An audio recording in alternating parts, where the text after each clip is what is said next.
I love UFOs. And the reason I love UFOs is because I don't know what they are. Hollywood has given us 3 scenarios for our first contact with an alien civilization.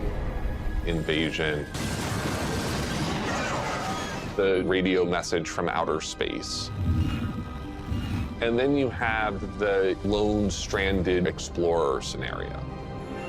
Probably all 3 of them, every bit of that is wrong. Oh my God. It's not satellite, it's not a meteor. And the truth probably is much more ambiguous and much more puzzling. The U.S. Navy has finally acknowledged that videos appearing to show UFOs flying through the air are real. Oh my gosh. The lead pilot saw an object zip right by his aircraft. It was white, pure white. It had no windows, no wings. Like, what the is that?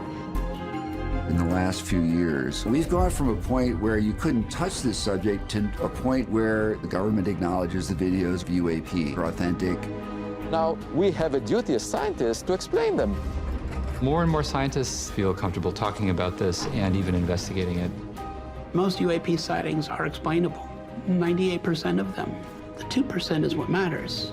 The hope is to find UAPs. Where are they hiding and why are they here?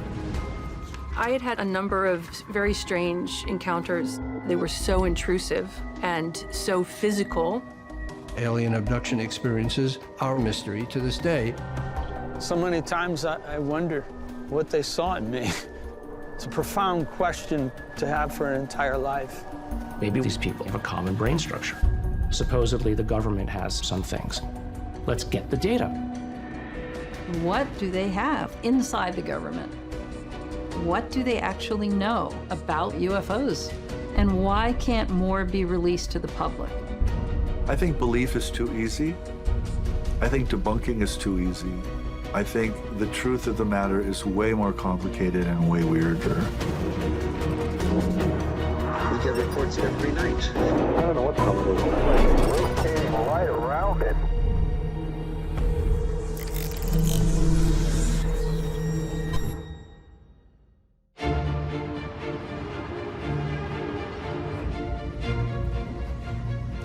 Americans will soon learn more about UFOs. The House Oversight Committee will hold a hearing on unidentified aerial phenomenon. It is going to be about UAP whistleblower claims, sort of the first of its kind. If there's one issue that can bring Democrats and Republicans together, it's UFOs. The House Oversight Committee will hold a hearing on unidentified anomalous phenomena, UAPs, I prefer to call them UFOs. And we're going to get to the bottom of it, dadgummit, whatever the truth may be.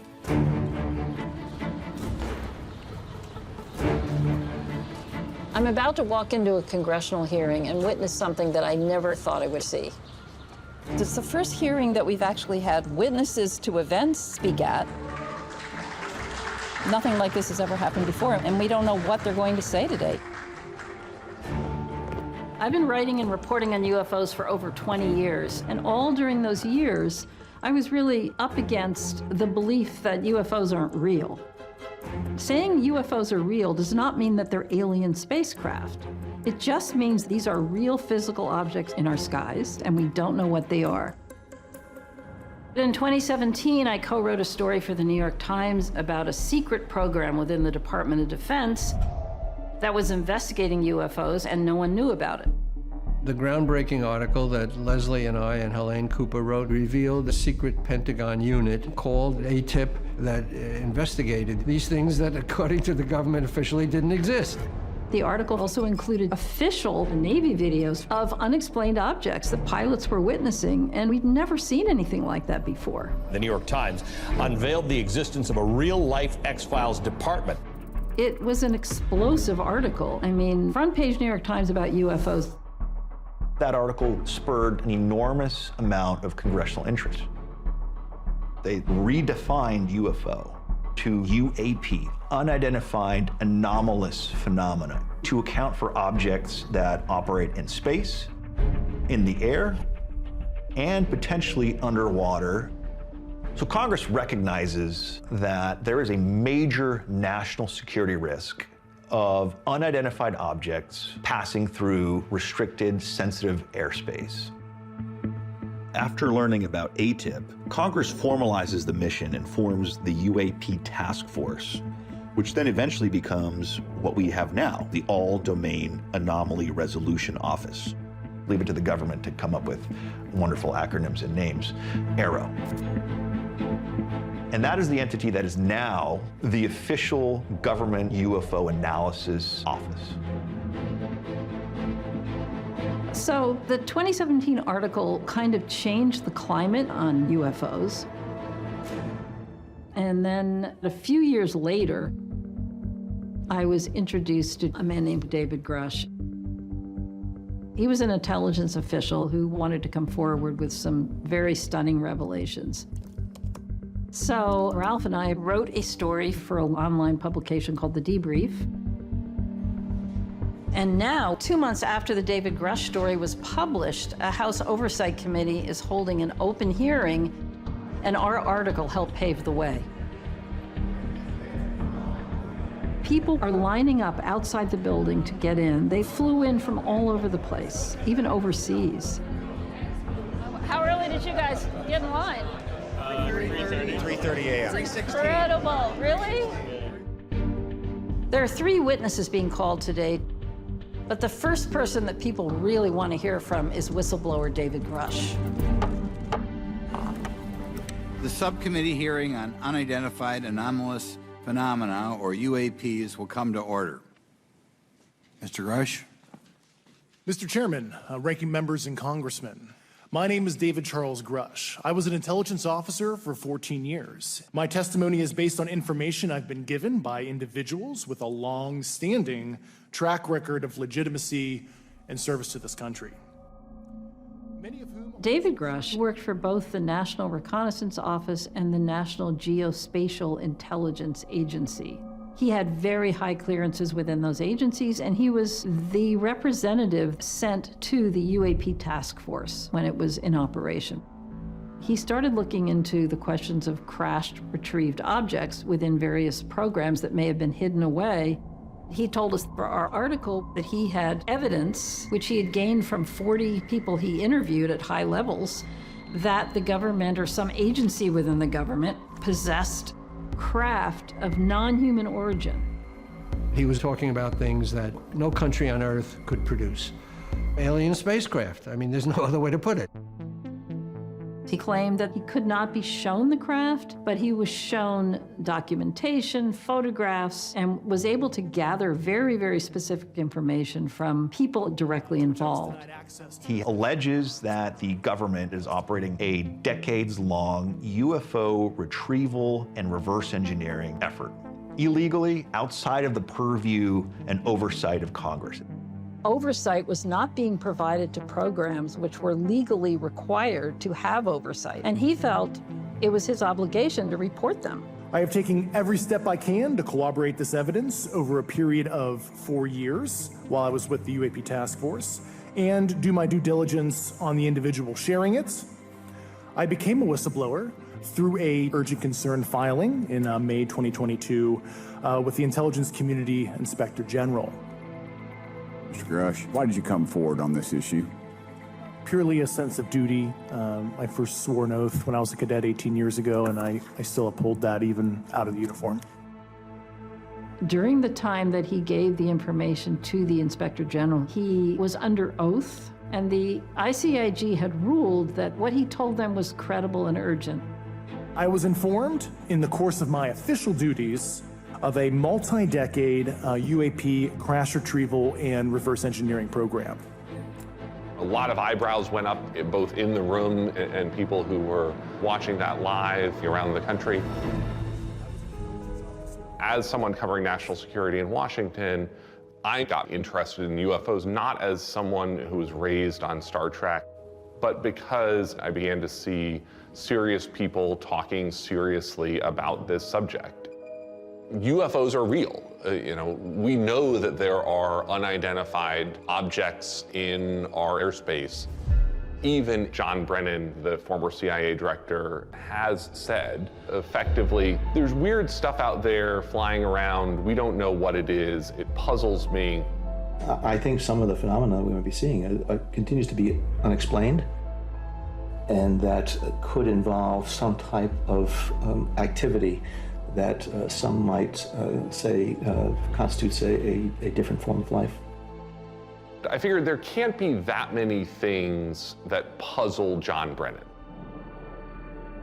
There's no question that the government retrieves objects that may have been abandoned or recovered from adversaries. The US government has had a UFO crash retrieval program for 100 years. The UFO, in this case, though, doesn't necessarily mean alien spacecraft. You know, this is how, in World War II, this unit was able to get its hands on crashed Japanese Zeros, or in the Cold War, Soviet MiG fighters. Dave Grush is alleging something different, something, quite more extraordinary, evidence of extraterrestrial or off-Earth technology. I think, he presented as a very credible person in that he was an intelligence officer, he had security clearances. So this isn't somebody walking in from the outside, this is an insider. You've stated that the government is in possession of potentially non-human spacecraft. Do you believe our government has made contact with intelligent extraterrestrials? Something I can't discuss in public setting. If you believe we have crashed craft, stated earlier, do we have the bodies of the pilots who piloted this craft? Biologics came with some of these recoveries, yeah. Were they, I guess, human or non-human biologics? Non-human, and that was the assessment of people with direct knowledge on the program I talked to that are currently still on the program. Non-human biologics, effectively alien bodies. This is the biggest possible secret that you could imagine any government really keeping. To be sitting there and hearing members of Congress asking these questions in a very serious context was just astonishing. But as I stand here under oath now, I am speaking to the facts as I've been told them. I am driven by a commitment of both to truth and transparency. I'm asking Congress to hold our government to this standard and thoroughly investigate these claims. But I am hopeful that my actions will ultimately lead to a positive outcome of increased transparency. The congressional hearing in July of 2023, it isn't the first time that we've had individuals advocating for greater transparency and trying to undo the secrecy involved with the UFO issue. Across all of human history, people have seen strange things in the sky. We see this, particularly in the early years of the flying saucer era, the late 1940s and early 1950s, as pop culture and Hollywood movies began to link the ideas of UFOs and flying saucers with aliens. And key among that interest was a former military officer named Donald Kehoe. Our first guest on To Tell the Truth is one of the world's leading authorities on unidentified flying objects. What is your name, please? My name is Donald Kehoe. My name is Donald Kehoe. My name is Donald Kehoe. Only one of these gentlemen is the real Donald Kehoe. Major Donald Kehoe is one of a number of people who encountered the UFO issue, were initially skeptical, but the more they learned, the more they began to realize there's something going on here. Now, they do come in sort of different shapes and sizes, right? Most of the sightings describe disc-shaped objects. In fact, Donald Kehoe was a respected former military officer. He gets interested in this subject of flying saucers and UFOs after being asked to look into it by the editor of True magazine, one of the nation's leading sci-fi and paranormal magazines of that era. Kehoe had begun as an airplane pilot, then a writer. He began to write for True magazine in 1949, and the editor somehow learned that pilots were reporting strange things in the sky. that the Air Force was denying it, and he felt that this needed to be looked at. And Kehoe, because of his background, was given the assignment. He particularly becomes interested in the case of Captain Thomas Mantell. Mantell, decorated Kentucky Air National Guard pilot, World War II veteran, is dispatched to investigate the sighting of a UFO over the skies of Kentucky. Command power to Captain Mantell. Investigate an unidentified object in your area. Mantell spots it in the sky and sends back a series of radio messages. Mantell to tower. I see it. It appears to be a metallic object of tremendous size. I'm trying to close in for a better look. I'll go to 20,000 feet. And then all contact with him is lost. Godwin Tower to Captain Mantell. Come in. Over. Mantell had crashed 5 miles southwest of Franklin, Kentucky. Captain Mantell was killed.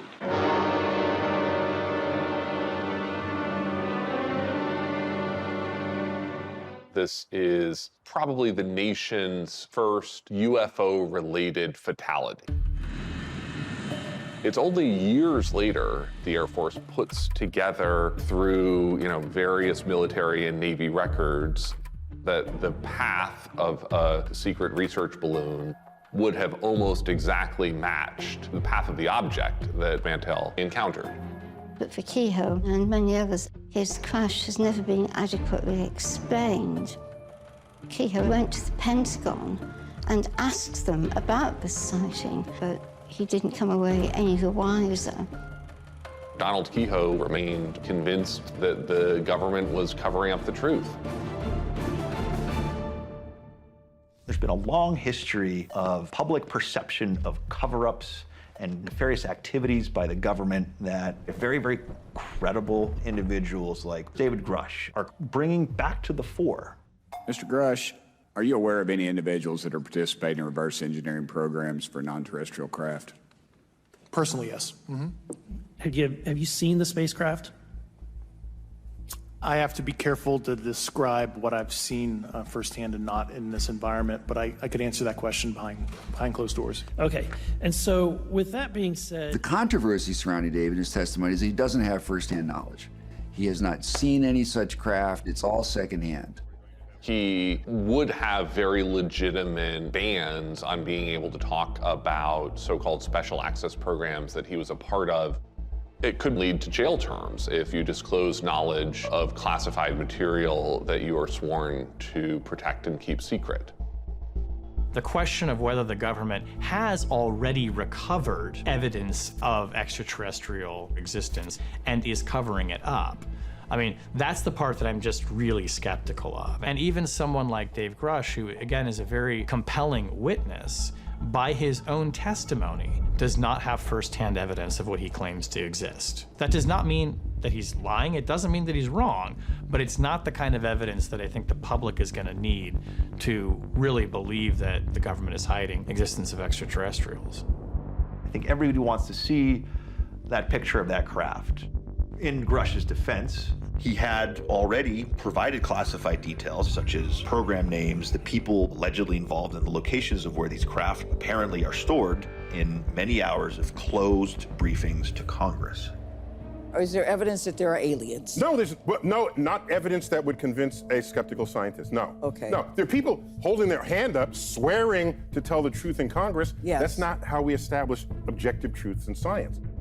But it wasn't just David Grush making these allegations. A former high-level Army officer who worked on the UFO problem for the government, named Carl Nell, also supported Grush's allegation. Non-human intelligence exists. Non-human intelligence has been interacting with humanity. This interaction is not new, and it's been ongoing. And there are unelected people in the government that are aware of that. David Grush has said the same thing. David Grush cleared for presidentially level material.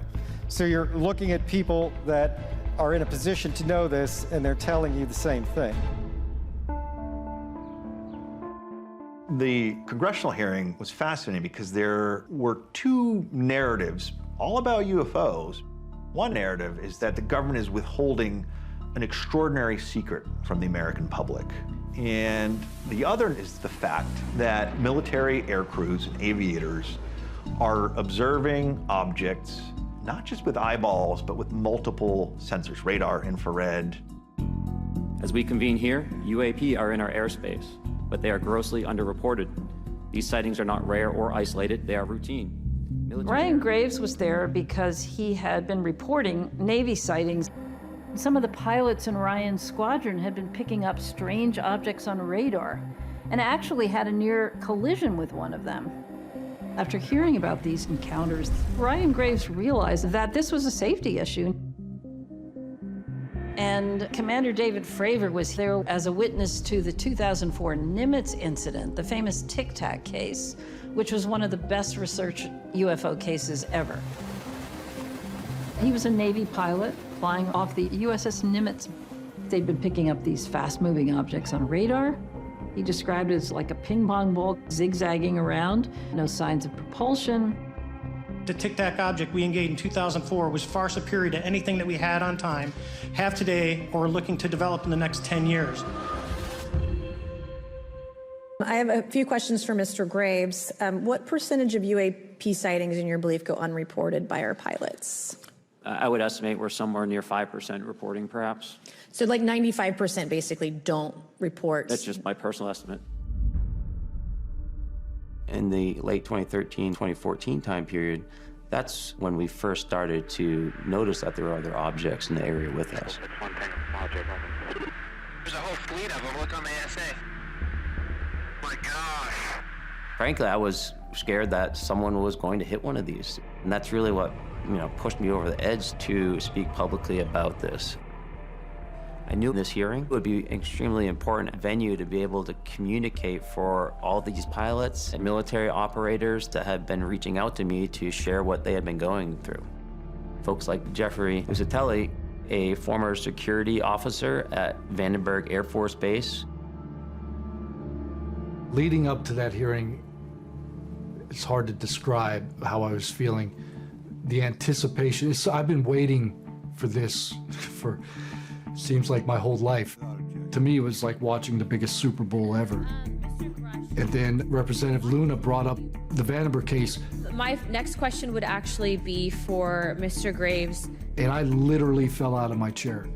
I literally could not believe it was happening. Can you please explain to me in detail the event that occurred at Vandenberg Air Force Base? Certainly. In the 2003 timeframe, a large group of Boeing contractors were operating near one of the launch facilities at Vandenberg Air Force Base. I was stationed there in 2003. At that time, it was part of U.S. Space Command, and our primary mission was to develop, test, and launch space assets, rockets, and test technology to defend the country against incoming ballistic missiles and other threats of that nature. The day began as a normal day. I showed up to work, and as I pulled in, I could tell that there was something going on. Just all of a sudden, everyone starts to try to tell me this story about a real-world UFO event that had occurred that morning. They observed a very large red square, estimated to be almost the size of a football field, approach the base from the ocean and hover at low altitude over one of the launch facilities. This object remained for about 45 seconds or so before darting off over the mountains. Very quickly, I realized, that this is not a joke. They're not pranking me. That this is a real event that occurred. And then sometime after dark, a radio transmission came in over the net. Be advised, we have strange lights over the ocean. My name is Chaz King. I was on duty the night of the incident. Probably between 12 and 1 o'clock in the morning, we were all in the engine control facility, which is kind of like a big glass building that oversees everything. It started out as like a big ball light over the ocean off the coast. Everyone kind of was like, okay, sometimes we have planes fly in to the flight line area. Just, got our attention, but nothing out of the ordinary until it started to come towards our position. I was getting ready to jump in my car and head to that location, and then just all hell broke loose.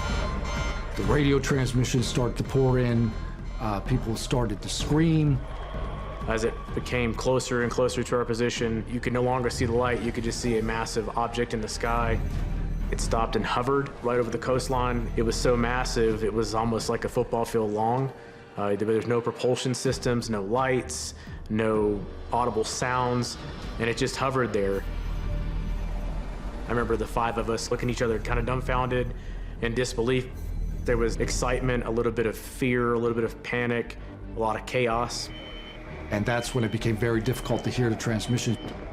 These were people I'd spent years with. We were very close, and they're not people that are easily frightened or intimidated. And they were frightened, and they were terrified, and they were screaming for help over the net. After a few seconds, we kind of sprung into action. That's what we're trained to do. But then it just shot away up the coastline. It seemed like 1,000,000 miles an hour, like it was shot out of a cannon, and then it was gone. Was this documented in any official form, whether it was a police blotter? Yes, they had official documentation and records from the event that the witness held over the years. So this is the security forces blotter, and this is the actual record of the event. The title is Patrol Response Unidentified Flying Object. So that's how it was officially logged, as a UFO.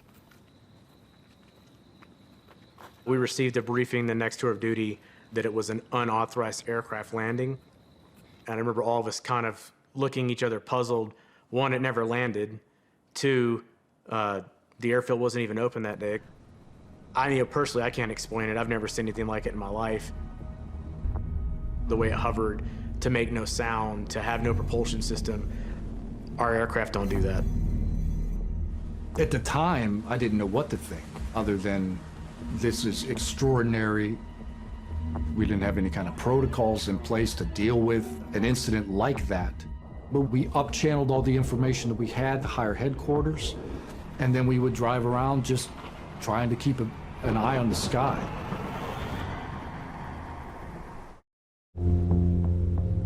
Me and the people that experienced the Vandenberg encounters, we talked about it pretty regularly for a while. Having conversations with family members, friends. Do you think it was, an alien? Do you think it was this? I can only describe that I've never seen anything like it. You're always looking at the sky wondering, will it come back? What was it? And then, 20 years later, kind of locked it away after being told to just forget about it. Some people believed it and other people didn't, and some people got very uncomfortable.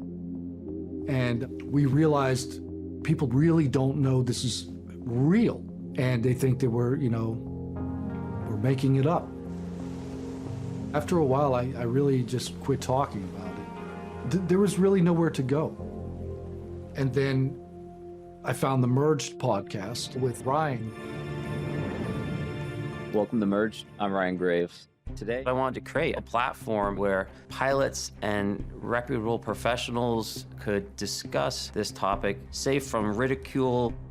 I said, this guy seems like someone that I can trust, that will take me seriously. And I stayed up all night, one night, typing up emails. It took a lot of courage, but I hit that send button, and I think within hours, he replied. And then things moved very rapidly from there. Ryan introduced me to some lawmakers, and then eventually to the investigators at Aero. So I provided them all the documentation I had. I gave them additional witnesses that they could follow up on. They're looking for historical records that could back up the story, and they're going to find if there is any radar data. Vandenberg is covered in cameras.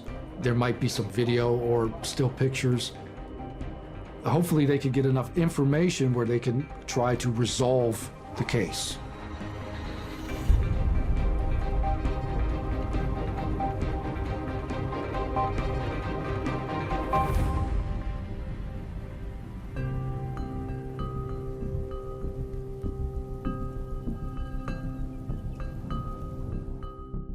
Jeff, thanks for joining me today. Thank you for having me. It's a pleasure. I ended up being invited onto the podcast, and I thought to myself, you know, what are you doing, man? You know, you're getting ready to go out in front of the whole world and talk about UFOs. We want the stigma reduced. The big shift now are people like you and some of the other people that have come out in the open and be like, these events are real, they're happening, we're in the fight now.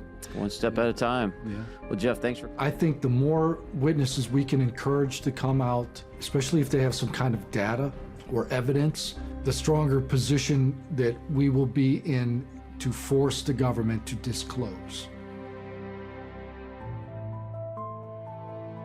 Major Kehoe, you will agree that most people in the United States don't believe in flying saucers from outer space.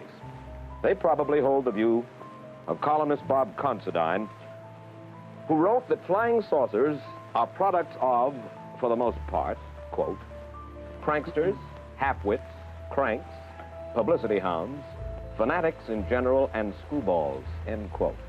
Well, I wish I could show him at any time a list of about 800 witnesses, some of the big names in aviation, including up to the rank of colonel in the Air Force. If they're screwballs and incompetents, why are they still on the job? In the late 40s and early 50s, there were sightings across the United States.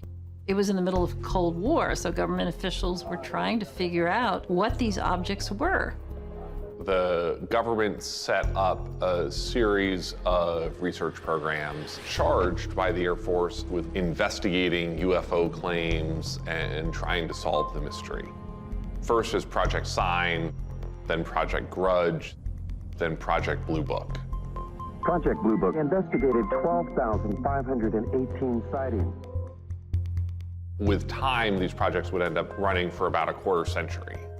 Donald Kehoe was interested in all sightings, and of course the Project Blue Book sightings were of tremendous interest to him. Project Blue Book would often issue very silly explanations for cases that did not seem to fit the case. There were birds, the planet Venus, or a balloon. The seagulls were favored as being the culprits. They ignored lots of cases. They were not respectful of witnesses. And the ridicule that was piled on these individuals afterwards is astounding. Of this great mass of reports, we have been able adequately to explain the great bulk of them. But Kehoe was very direct in his criticisms of the Air Force. They are simply following orders to explain away all UFO sightings as quickly as possible when they become public and deny that UFOs really exist. Kehoe put the absurdity of the Air Force's explanations on display for all to see, and I think by many accounts, the number of reports actually started to drop because people didn't want to subject themselves to the public ridicule. So Kehoe becomes the driving force behind NICAP, the National Investigations Committee on Aerial Phenomena, which becomes the model for civilian investigations into UFOs. Instead of being subject for ridicule and a big joke, actually is a serious matter which could affect the lives of all of us.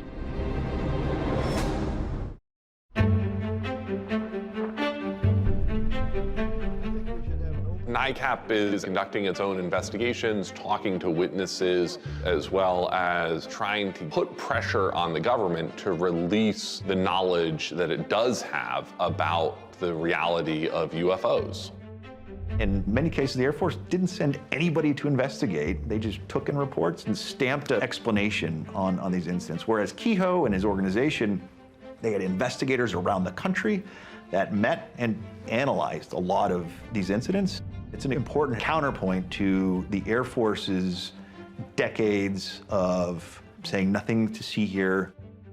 I think that Project Blue Book started off as a sincere effort to try to get to the bottom of what this phenomenon was. But there was a sense in the general public that there was a cover-up going on, that they were not telling us the truth about what they really knew about UFOs. In the mid-1960s, the Air Force decided that it would be prudent to have an external academic review of UFOs and the UFO cases. And so in the mid-1960s, the Condon Committee was formed. Dr. Condon, do you hope to find people from outer space here on Earth? Well, I don't know for sure, but we'll try to just study the reports and get as much additional information as we can to see. Dr. Edward Condon was a physicist who had a track record that was quite respectable. In the years and months before the final report came out, Condon was on record belittling the topic. Before the study even began, he said in a speech that the government should get out of the UFO business. There's nothing to it. He later wrote the authors of UFO books should be horsewhipped. Condon is actually on the record saying that he didn't think that the Air Force should have anything to do with UFOs. But he said, I'm not supposed to make that conclusion for another year. One of his staff members wrote a memo that says, the trick is to make this thing appear objective. And when the report actually came out, Condon wrote the top-level conclusion. He wrote a summary of his own report, which basically said there's nothing to any of it, it's not worthy of scientific investigation. Whereas if you read the report, there are many cases inside of it that were not explained and were stated as such in the report. There are contradictions in this report. They state at the beginning that all the evidence is negative. There is no evidence indicating any reality of UFOs as devices under intelligent control. However, in the report itself, you will find numerous cases which say that apparently the object in there was real, and it looks as though it could be a UFO. Kehoe went all out to try and discredit the report, and he undermined confidence in it, but not sufficient to overturn it. The government in 1969 closed its official investigation of UFOs with Project Blue Book and said there's no alien craft, in the atmosphere. End of story. In 1969, Kehoe retired, and NICAP was really never the same without his leadership. As for Major Donald Kehoe himself, like most of us, he's never seen a flying saucer, which may just make him like a mystic who's never seen a ghost. But one must give him credit. He has much faith. Kehoe was always pushing at the door to try and get disclosure. He was permanently optimistic it was going to come. He never changed.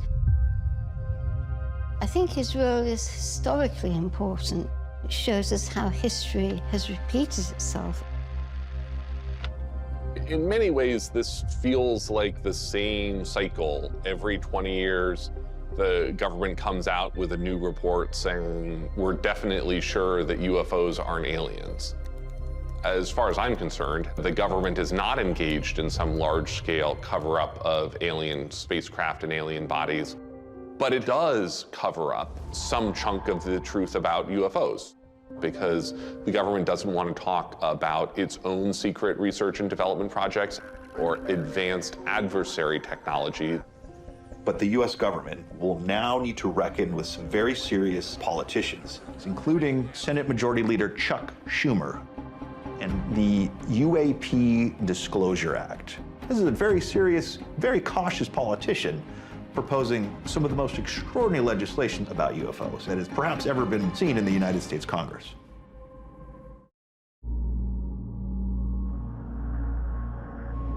Is there anything else that you think that we can do as a government to encourage and facilitate more civilian reporting?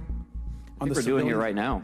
Okay, And great. I think this hearing is going to show the American people that their government takes this topic seriously. It's easy in theory to say, well, of course, transparency, we should put everything out there. And I lean that way myself. But I don't think we should blithely assume that it's an easy call. If you're the President of the United States, why do you want to terrify the American public, the world public, with this information when we can't do anything about it? The markets are going to be rattled, and your entire political agenda is probably going to be overtaken. So with UFOs, it's not surprising that there is some level of secrecy. But in July of 2023, in a move that nobody really saw coming.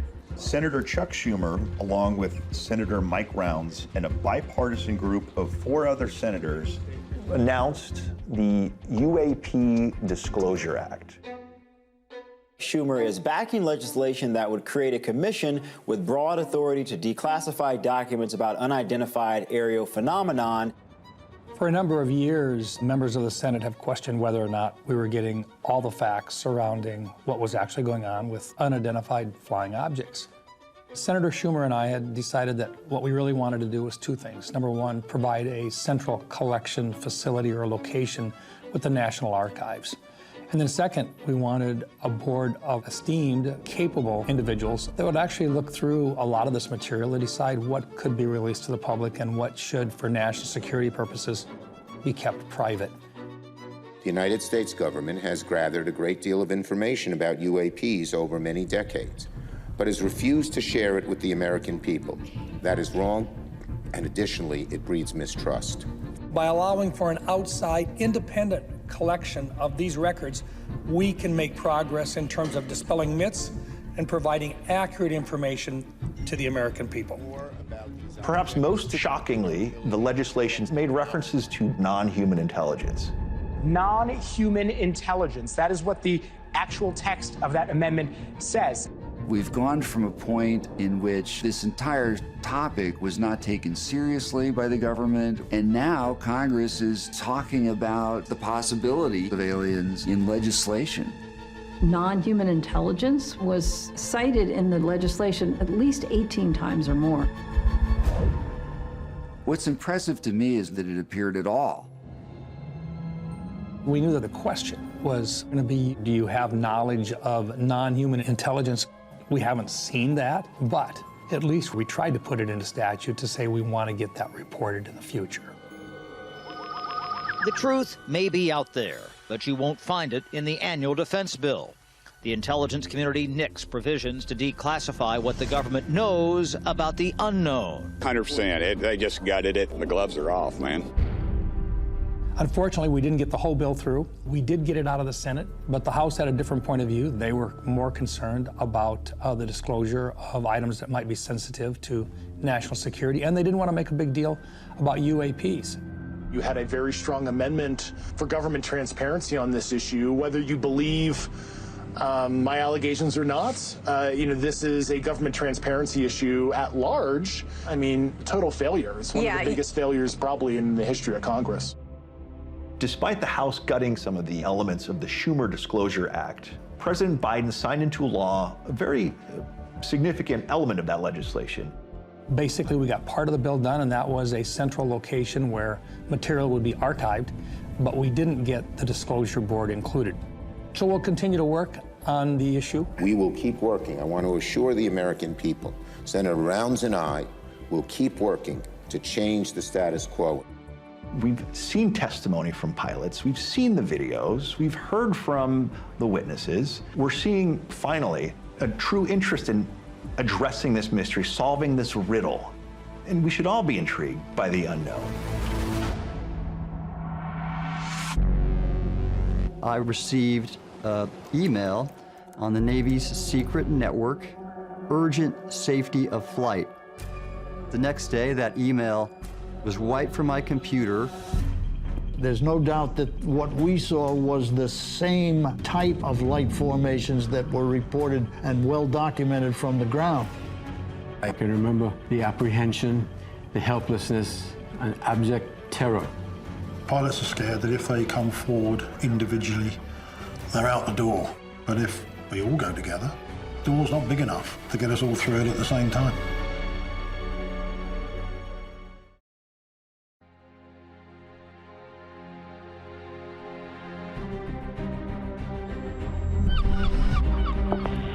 Do you have any traffic, when you say how far, but by 12 o'clock?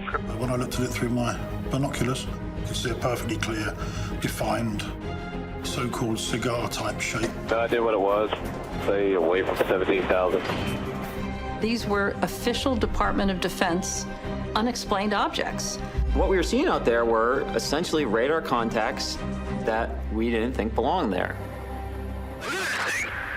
commercial pilots, military pilots have been sharing a lot of their experiences and what they're seeing on a regular basis. Pilots are scared that if they come forward individually, they're out the door. But if we all go together, the door's not big enough to get us all through it at the same time. People would say, you should be wearing a tinfoil hat. I would say 50% of the pilots that were working for the same airline that I did have seen something. Their sightings go all the way back to the 40s and 50s and 60s. You're gonna say something about a UFO to me, I'd laugh at you. Picture the brightest, shiniest silver that you've ever seen.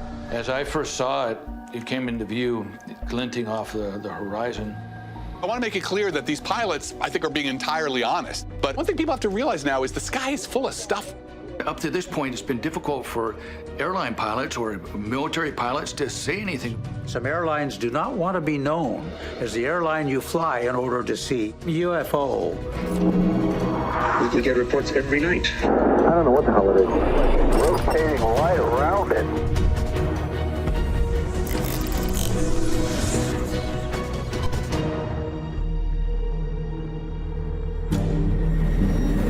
U.S. Navy documented several hundred observations of phenomena that are unexplainable in restricted military airspace. These are very credible witnesses who have seen these objects on a range of government platforms. My name is Tim Gallaudet. I'm a retired Rear Admiral from the U.S. Navy. In 2015, I was in charge of all the meteorologists in the Navy and oceanographers, providing weather forecasts for safety of flight. I was a one-star admiral working for the United States Fleet Forces Command. I had a top-secret clearance, and I've been read in special access programs. For example, if there was a very special weather sensor that we own that we didn't want our adversaries to have, that's something I would have a need to know as the head meteorologist of the Navy. There were pilots flying off the USS Theodore Roosevelt that were having experiences witnessing UAP, and I received an email on the Navy's secret network from the operations officer, and the subject of it was urgent safety of flight issue.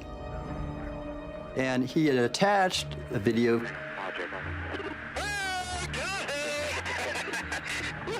The video shows an object moving rapidly. It seemed to be just basically a white sphere. It really didn't have any means of propulsion. There was no exhaust. The text of the email was short, and it just said, if any of you know what this is, tell me ASAP. And it was addressed to me and the 20 or so other subordinate commanders under U.S. Fleet Forces Command. So these are 1- and 2-star admirals. Some of them are in charge of carrier strike groups. The disconcerting thing was the next day, that email was wiped from my computer, and no one talked about that incident. It was never discussed. We were forced to do nothing about a serious risk. I was aboard the USS Theodore Roosevelt in 2015. I used to fly the F-18 Super Hornet in the Navy for about 11 years and was very uncertain what we were dealing with here. The pilots that saw the object described as a dark gray or a black cube inside of a clear sphere, about 4 to 6 feet in diameter. And I assumed that with enough chatter, video we saw, that it would go up the proper channels and there would be some type of response, but it didn't. And this wasn't the first time that we had seen these things. A few years earlier, one of these actually almost hit one of our aircraft. 2 aircraft, about 150 feet apart. One of these objects went right between the 2 aircraft. That was what we would consider near midair. I saw the pilots when they came back from the flight. They were in the ready room with all their gear on. And the pilot looked at me and he said, I almost hit one of those damn things. He just had a look of shock on his face. His mouth was open. We all knew what he was referring to when he said those things. We didn't really have a name for them, but we all understood that there were these unknown objects in our airspace. There was a spike and a surge around 2015 of encounters involving U.S. Navy ships. We're having sightings of UFOs on a regular basis. We're getting hundreds of reports per year now. Clearly, that's not something that just changed overnight. These are pilots of some of the most advanced fighter planes in the world saying, I experienced an encounter with something that I can't explain. One of the challenges with almost any sighting is that there are a lot of possible mundane answers as well. These could be craft from China or Russia or Iran, or it could even be US technology that the pilots encountering it don't understand is our own. One thing people have to realize now is the sky is full of stuff. Everything from kids' balloons, that rise up high enough to, be moving at high speeds, to all kinds of drone technologies and such. So, there's a whole list of things. And so, for any individual case, you have to actually look at the data, examine it, unpack the time of day, unpack the weather that was happening. And you typically find that the vast majority of them are explainable. My job was safety of flight. I knew these objects are not of our own origin because we, the U.S. government, doesn't conduct experiments in training ranges. And I had a top secret clearance. I knew all the threat capabilities what China and Russia owned, and I knew they didn't have any technology like that. At the very beginning of this, we actually assumed it was a radar error. But once we started correlating these sightings with our missile systems, with our camera systems, and eventually with our eyeballs, we absolutely had to assume that these were physical objects that could hurt our aircraft. Did you talk to moving target? No, I took an auto track. Oh, okay. When I saw that email and then it was removed from my computer, I didn't speak out because I wanted to keep serving. And I realized, okay, this is classified. I'm not supposed to have seen it. I'll just salute smartly and move on. Because if I tried to speak out, I would have been forced to leave the military. But I had to change my thinking a bit once I got out of the government because I knew these were causing risk to the safety of flight. We needed to address that. That's why I've decided to speak up.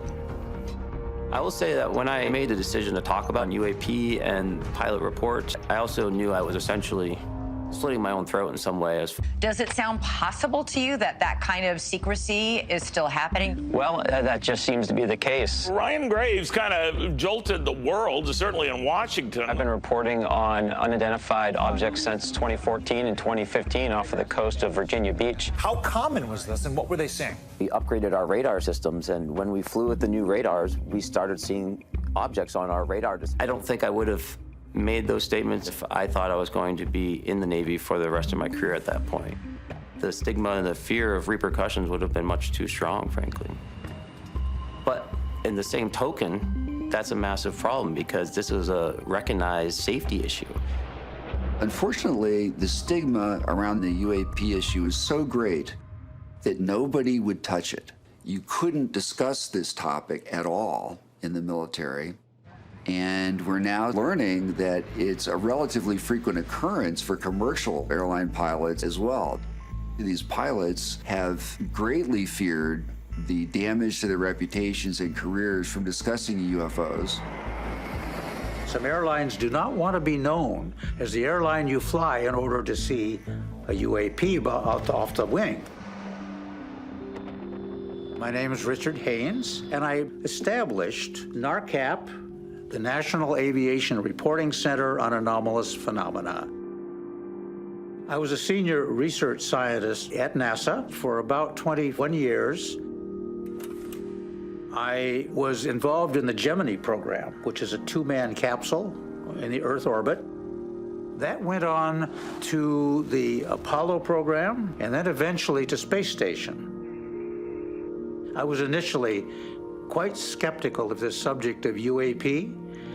It didn't fit my paradigm or my colleagues, didn't fit traditional science, but I eventually met pilots, commercial pilots that came to NASA Ames in California to carry out research in our flight simulators there.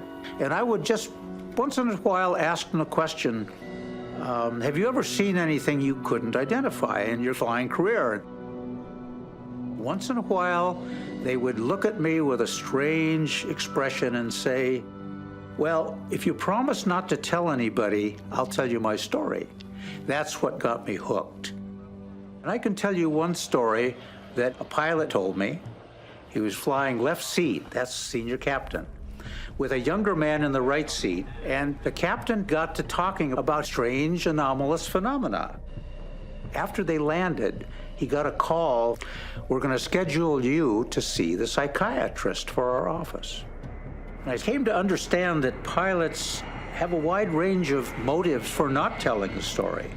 And one of the reasons not to tell the story is it collides with our belief system. And so that's hard to admit. But another reason, and I think one of the most prominent reasons, is they didn't want to lose their job. My name is Brent Sipley. I'm a commercial airline pilot. I've been flying for about 36 years now. My sighting occurred in 2019. We were operating from Dallas to Louisville. It was about 10 o'clock in the morning. When we first picked up the object, we thought it was another aircraft. As we got closer to the object, we could see that it had no air surfaces, no engines, no anything. It was just a sphere. And it was extremely reflective, very bright, brighter than any lights I'd ever seen on an aircraft. And then it started to turn green, almost like it was so reflective that it was picking up the ground. My first officer, Jake, grabbed his phone, got the video of the UAP, and he got a good beat on it. Right here, you can see the sphere as we're going under it. It's very, very bright, and it's going right over top of the aircraft right now.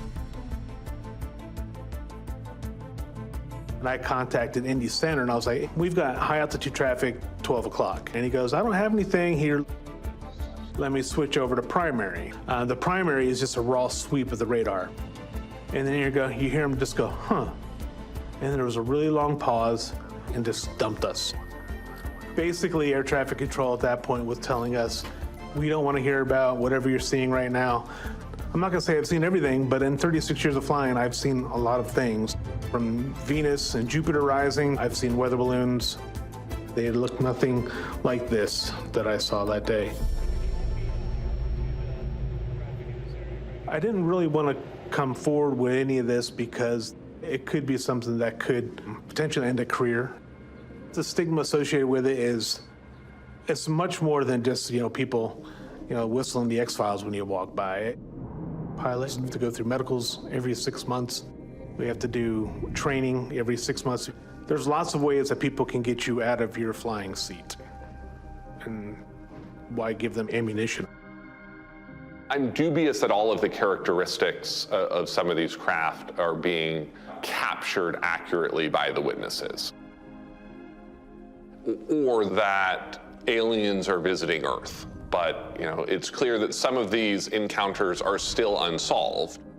The government has said UFOs are not aliens, but it has never answered what UFOs are, and it has never seemed particularly interested in figuring out what they are if they're not aliens. When we look back at U.S. government investigations of UAP, Project Blue Book went on until 1970, but it was not really a scientific investigation. It was really more of a propaganda public relations effort. People lost faith in Project Blue Book over the years, so the Air Force commissioned this study, basically saying that there was nothing to it and it wasn't worthy of investigation, and Blue Book was shut down as a result of that study, which was, of course, fine with the Air Force. After Blue Book was basically put to bed in 1969, pilots had almost nowhere to go to report their sightings until the formation of a number of private organizations. Because when an airplane and a UFO or a UAP come in close proximity, there is always a safety issue. Why? Because the pilot never knows what that object or phenomenon is going to do. I think that Project Blue Book didn't treat witnesses very well. There was an effort to ridicule witnesses, to explain cases away when they really didn't have adequate explanations. And there was a sense in the general public that there was a cover-up going on, that they were not telling us the truth. Professional pilots, both commercial and military, do see UFOs, but the culture of silence within their ranks means the public almost never hears about it. After the government shut down its work on UFOs in declared that there was nothing to it, the work fell into the hands of civilian groups. Well, there have been quite a number of them over the ages. The Aerial Phenomena Research Organization. Then MUFON, Mutual UFO Network, came on the scene. And then there is NARCAP, NARCAP, which I helped to establish, the National Aviation Reporting Center on Anomalous Phenomena. A colleague and I, his name is Ted Rowe, got together one day in 1999, and we talked about what can we do to make a reporting center for professional pilots a safe place to report their sightings. We pulled together a board of directors. We had air traffic controller, meteorologist, pilots, physicists, chemists, because that's how science operates. NARCAP was probably the best group there was at the time. It was the closest thing we had to a government agency because of the caliber of people involved. Our objective in NARCAP was to collect a body of evidence that would be sufficient to take to the International Civil Aviation Organization to work out safety procedures. And so I started collecting cases, and I ended up with thousands of pilot sightings that would demonstrate a relationship between UAP and flight safety. You said something about a UFO to me, I'd have laughed at you. Has it changed your outlook? Yeah, because I've been out there and saw him flying all over the town. Back in those days, NARCAP had a website, and they actually had a phone number there. And Richard Haynes was very responsive to these calls, and he would talk to these pilots year after year and record the conversations. In other words, you couldn't see it through your front window, but only the door window. Right, depends on how I moved. It was just moving in and out the whole time. Like, it made an abrupt change in attitude and then zipped across the guy, and then when it climbed in, it made another abrupt change. Dr. Haynes has many, many tapes, audio tapes of conversations he had with pilots, and they're just amazing to listen to. Came through a pass north of Seoul and turned around to make our approach into the airport, and we saw this deal hovering, right in front of us, and then it just took off. So the pilot just asked us to keep quiet about it because it's clear. Picture the brightest, shiniest silver that you've ever seen, and multiply that 100 times and try to get how shiny this object is. And from audio tapes of those conversations, Richard Haynes wrote this report, and it was about 100 pages, and in that report, he documented all kinds of incidences between pilots and UFOs, all of them affecting aviation safety, but in a lot of different ways. And I sent those copies out to, I'd say, at least a dozen recipients, the American government and all the major airlines, and I waited. I hoped that it would elicit some kind of response, but I didn't get one response. There were a lot of cases way before the ones that we're seeing now that also should have been paid attention to. But in those days, it was so deeply ignored. It was totally taboo in the United States, as opposed to other countries where it was completely different. France sees it as a scientific problem. It had an official agency that went back to the 1970s. The Chilean government set up an official agency under the purview of the Air Force in Chile.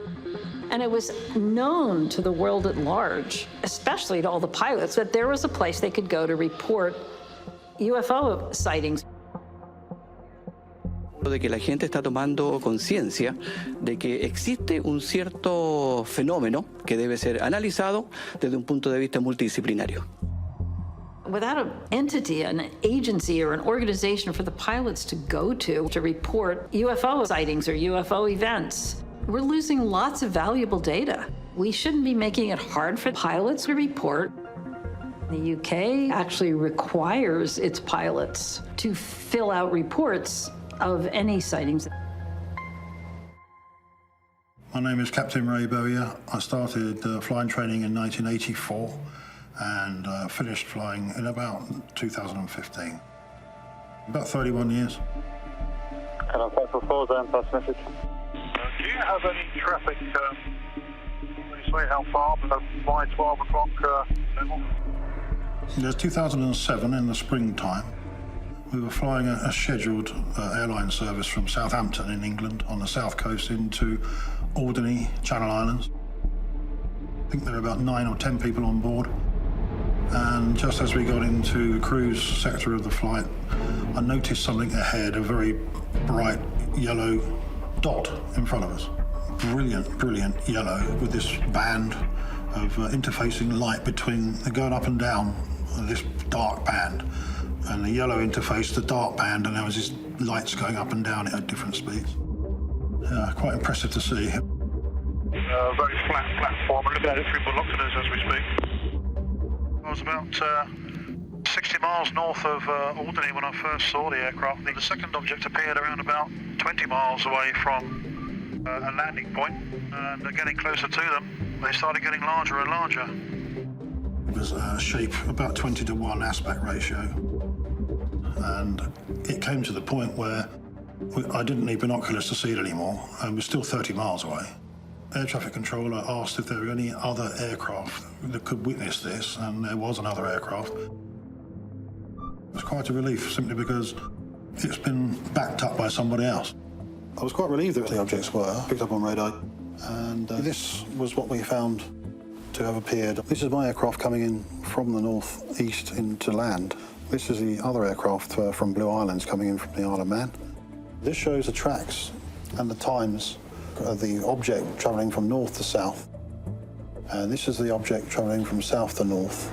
The other pilot was going southeast, and over his left shoulder, looking in his 7 o'clock, he could see the nearest object, but his company wouldn't allow him to come forward. When Ray Boyard landed, he filled out a report and made a drawing right in that report of what he saw. He also did some interviews on BBC within a few days later. His airline did not force him to stay quiet. I actually had no intention of explaining it to anybody, to be fair. I just thought it was just going to go away. And then everyone and their dog wanted to know what it was.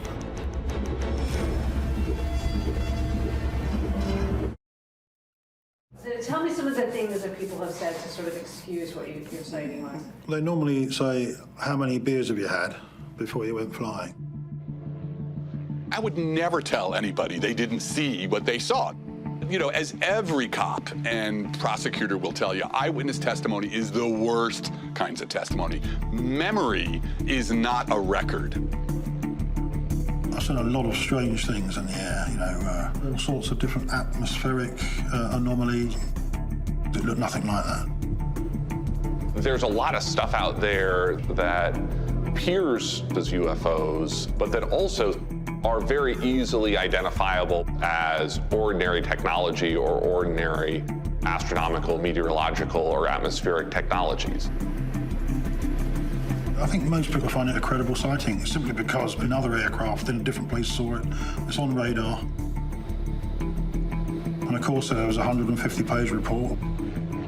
It was very in-depth. It was very scientifically done. But yeah, they couldn't find an explanation for it. Over the years, the U.S. government has had a tendency to try to explain away these events with information that doesn't really fit the facts. But other governments, even right over our border, say in Canada, are much more willing to just acknowledge when they investigate a case that they don't have an explanation for it.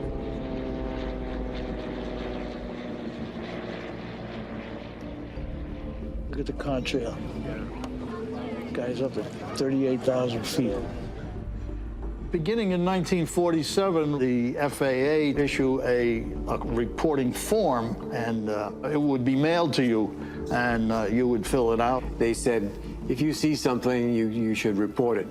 But you saw something and reported it, you invariably ended up having to answer a bunch of mental stability questions that maybe you shouldn't have had to answer.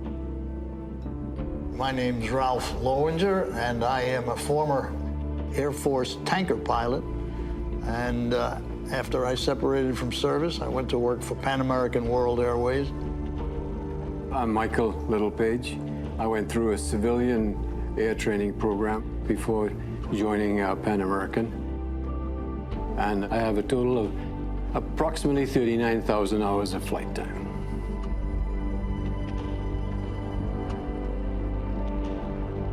On the night of October 4th, 1967, and we were flying a Boeing 707 cargo airplane from New York to London. We took off from Kennedy at about midnight, and an hour and a half later, that would have put us up approaching the south coast of Nova Scotia, near Yarmouth, which would have put Shag Harbor to our right and not very far away. Ralph was busy flying the airplane, and Captain Kurt Olson was talking on the radio to air traffic control. It was a beautiful, clear night. I was the first one to see this light formation, 5 or 6 lights at our 11 o'clock position. And I said, ooh, watch this guy, because it looked like another airplane banking towards us. It was moving at the same airspeed, was at the same altitude, and it very slowly drifted towards our left wingtip, to the point where we felt that we were in danger of having a mid-air collision. Maintain 8,000, Kilo Delta. I asked Boston Center, I said, do you still have us in radar? And he said, Roger, we still have radar contact. I said, well, who's this guy out here on our left side? He paused a minute and he said, I don't have any traffic out there. It was the biggest thing that I have ever seen in the sky. We quickly realized that this was not an airplane with its landing lights on, but we were looking into a lighted space object. The light was diffused, it was slightly orange in color, and I couldn't see anything on the inside. And the 5 of us sitting there mesmerized. I was actually terrified. If it had come, a little bit closer and impacted our airplane, that would have been the end of us. This light formation just sped up and hurtled towards the eastern horizon, approaching the southern coast of Nova Scotia, getting smaller and smaller, and then it disappeared. It was later that same evening. There were sightings all over Nova Scotia, and we weren't aware of that till some years later. We didn't know anything about Shag Harbor at the time. On the night of October the 4th, 1967, which is the night known as the night of the UFOs, there were numerous sightings from the center of Nova Scotia, Metro Halifax, Dartmouth, to the southwestern tip of the province. And if you were outside that night and looked up, you would have seen something unusual in the sky. Laurie Wickens was a local fisherman in Shag Harbor, and he was the very first individual to contact the RCMP, the Royal Canadian Mounted Police. Me and a friend of mine, we was coming from Barrington when we got on top of the hill there. And that's where we happened to see the lights. We just thought it was a plane, and it was going along no faster than we was. And it had 4 lights on it. 1 would come on, 2, and the 3rd one, the 4th one. They'd all be on for a second or so, and then they all went out and started over again. We lost sight of it for about 2 seconds. Near the top of the hill, we could see a light in the water up here, about 200 yards from here and about 300 yards from shore. We figured it was a plane crash, so we went to the phone booth, called the RCMP. The first thing he said, what you been drinking? I said, nothing. But the RCMP, of course, they'd received several other calls.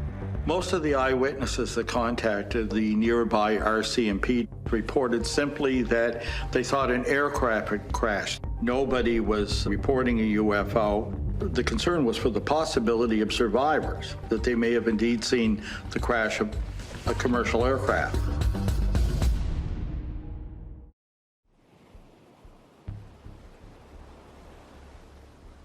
I think one of the more interesting reports is this Shag Harbor, Nova Scotia sighting that's fairly well documented, because all these civilians who reported these objects, they just thought a plane had crashed. So they weren't even trying to go after any kind of UAP story. They were being honest, good citizens trying to help public safety officials respond to what might have been a mishap.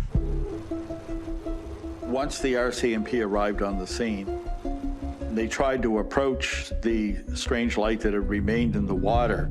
But before they reached it, it either submerged or disappeared. The search effort went on for several days. The RCMP said, we don't really know what we're looking for. We know it wasn't a conventional aircraft. In fact, we don't know what it was. There was just nothing that would account for it. And eventually the search was terminated, claiming no results.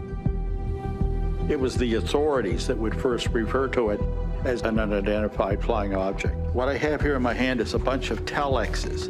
Telex back in the day was the primary form of communication, but the great thing about these telexes is often what the staffers wrote in the margins. And when you look at this one, some staffers started to write, could this be a meteorite? And then it's all crossed out.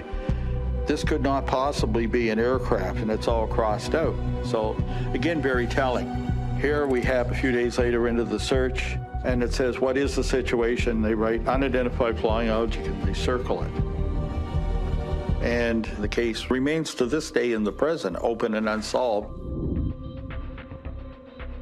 There's no doubt that what we saw was the same type of light formations that were reported in Shag Harbor. Well, I have never been a believer or denier of UFOs. I know what I saw, and I can remember the apprehension, the helplessness, and abject terror, really. That was a real emotion that I felt that night.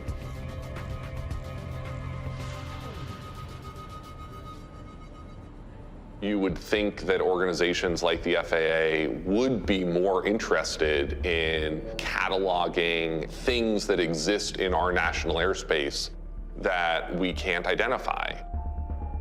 And it's really remarkable to me how unseriously the government has dealt with this subject up until the present day. Since the congressional hearing with the Navy pilots, the Navy has placed guidelines in effect now, asking their pilots to report these things. The commercial pilots, nothing's really changed. We contacted the FAA to ask them about their reporting procedures for commercial pilots, and they didn't have any. And since there's no reporting mechanism in place for commercial pilots, they don't even really feel comfortable talking about these cases because there's nothing they can do. But these events can be safety problems, and we're not gathering the data we need in order to address that issue.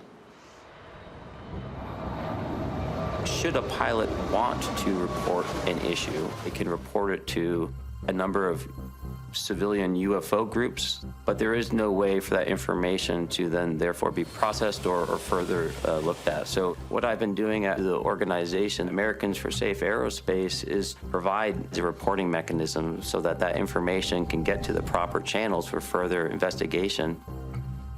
It was never intended to be a UFO or UAP organization at all. Our primary mission is to identify what's in the sky and just ensuring that pilots have the proper tools to be able to do their job and be safe in the air. After the hearing on Capitol Hill, commercial pilots and others have reached out to our organization to say, hey, one, we support you, thank you for doing this, and two, let me tell you what I'm seeing. The light appeared, disappeared four times, just a small distance apart. I don't know what it was. I'd love to be able to tell you. I'd love to have an explanation on what it was. But like I said, it would turn into a debrief item and never really even thought about it until after my encounter. We have a lot of pilots that have come forward to me and say, hey, you know, I've seen stuff out there that I can't explain. But I don't have an avenue, really, to express what I've seen without repercussions from the airline. My name is Chris Van Voris, and basically I started flying when I was 14 years old and worked my way up the chain of command all the way up to 747 captain. My initial sighting back in 2005, we were flying back from Fukuoka, Japan, around 39,000 feet, and about 4:30 in the morning, just past Midway Island, when we saw 3 actual discs come into the atmosphere. They sat there for a little while and took off. It's not like they even accelerated, they were just at speed and gone over the horizon. This was something that really kind of rocked my world, and I've seen a lot of the pilots now that kind of feel the same way. They're like, hey, it opened my eyes that we're not maybe alone out there. Back then, though, we couldn't tell anybody. The UAP world, it's something that I think you almost have to have a personal experience with it in order to understand it. Navigate, and communicate.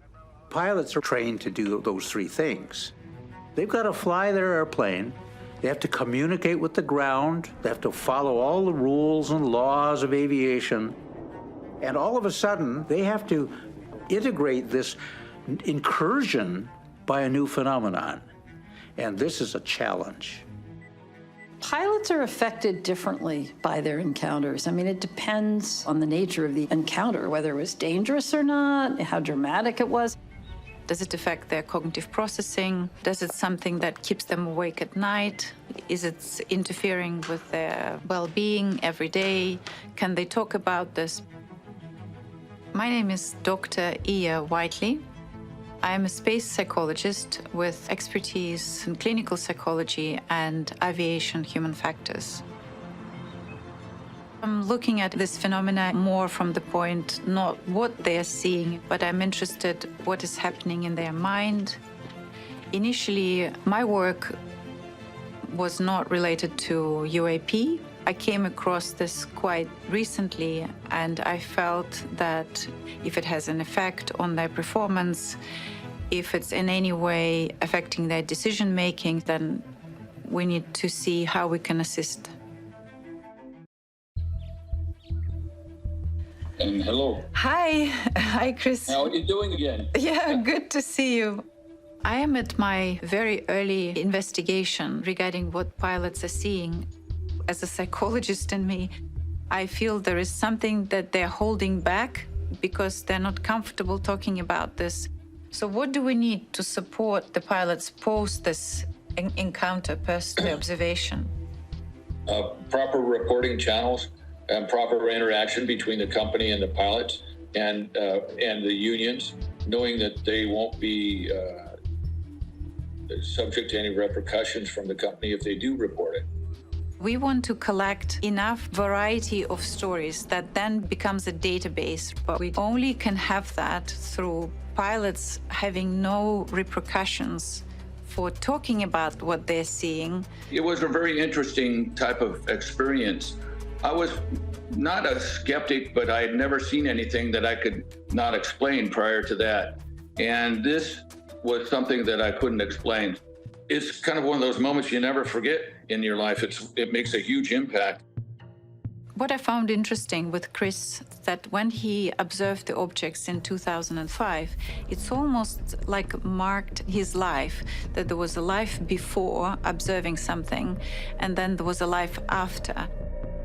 There are experiments in psychology that demonstrate that if you don't want to see something, you will not see it. So if there are pilots who don't want to see a UAP because of the stigma, what else are they not going to notice? It's safety critical. What we're seeing is things that are undescribable in a way of conventional types of propulsion or flight. And the airline pilots train, for weather anomalies, they train for emergency anomalies that we may have. But no one ever trains you on what you're going to see out there. If there are many of us speaking up from various perspectives, why not put all of that effort together? And then, we have much better way of investigating. We have liftoff from a tropical rainforest to the edge of time itself. I think it's fair to say that science and technology progresses on the shoulders of those who have gone before.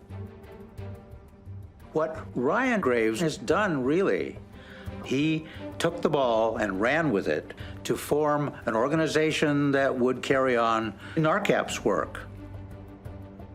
I think that with the government sponsorship that he is developing, we're going to see some breakthroughs.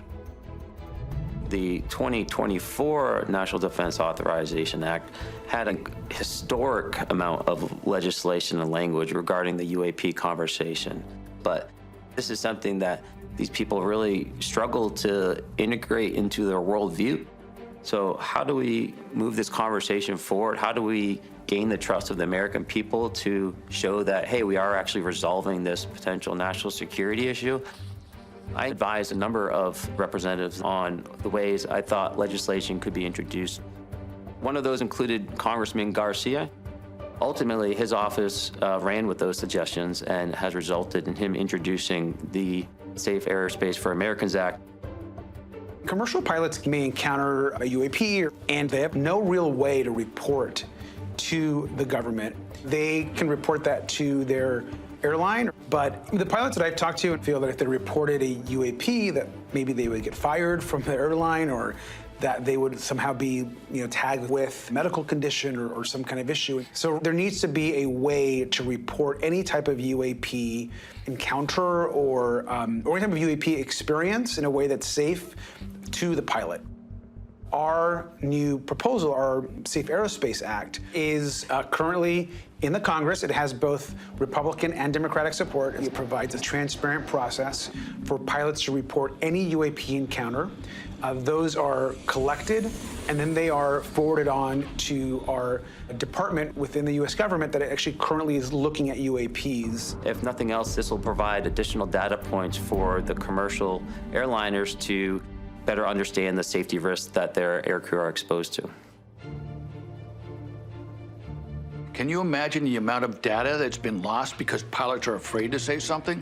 Over the years, there's been thousands and thousands of hours flown with people seeing things that they didn't feel good about reporting because they were worried about repercussions. As we look at this data and help us better understand the total scope of the problem, it's going to inform our ability to better detect UAP in the future. One of the things I've come to believe is that there are fascinating frontiers of meteorology, atmospheric science, astronomy, mind-bending physics that to us would be just as interesting as the answer being aliens. We have now available to us lots of relatively inexpensive sensors that can monitor the sky and the environment 24/7. And in addition to that, the advances in machine learning and artificial intelligence allow us to process large amounts of data in a short time. There was a lot going on in 2017 that made a big difference in public opinion. Earlier this month, it was revealed that the Department of Defense ran a $22 million effort to document and research UFOs. As a scientist, that mattered, and it mattered to my colleagues. My colleagues realized, wow, there's apparently something interesting here. Yeah, it warrants scientific investigation. Curiosity drives science. So why aren't we not curious about something that many professionals are reporting? There's no doubt that there's a stigma attached to this subject in the science community still today. But if we're going to be scientists, we need to lay it all out and let people come to their own conclusions.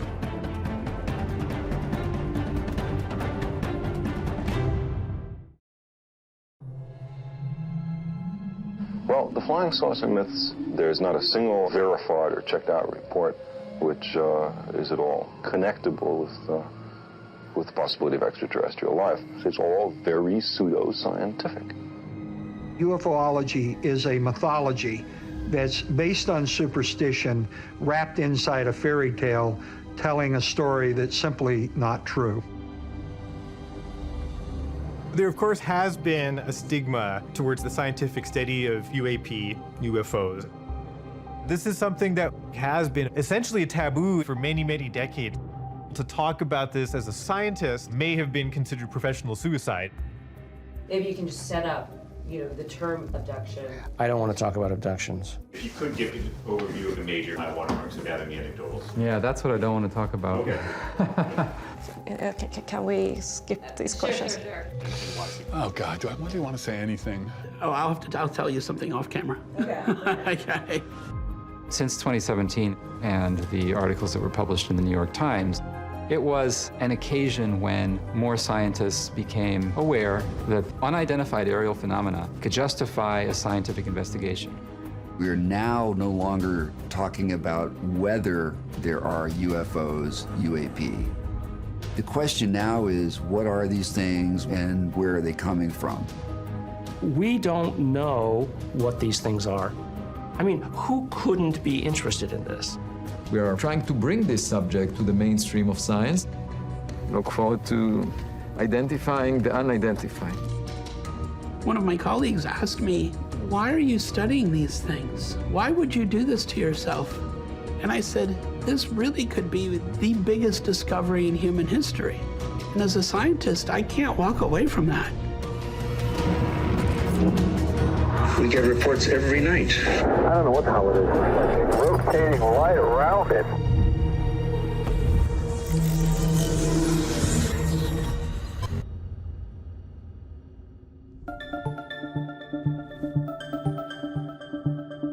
Anomalies are observations or phenomena that resist explanation in terms of prevailing beliefs.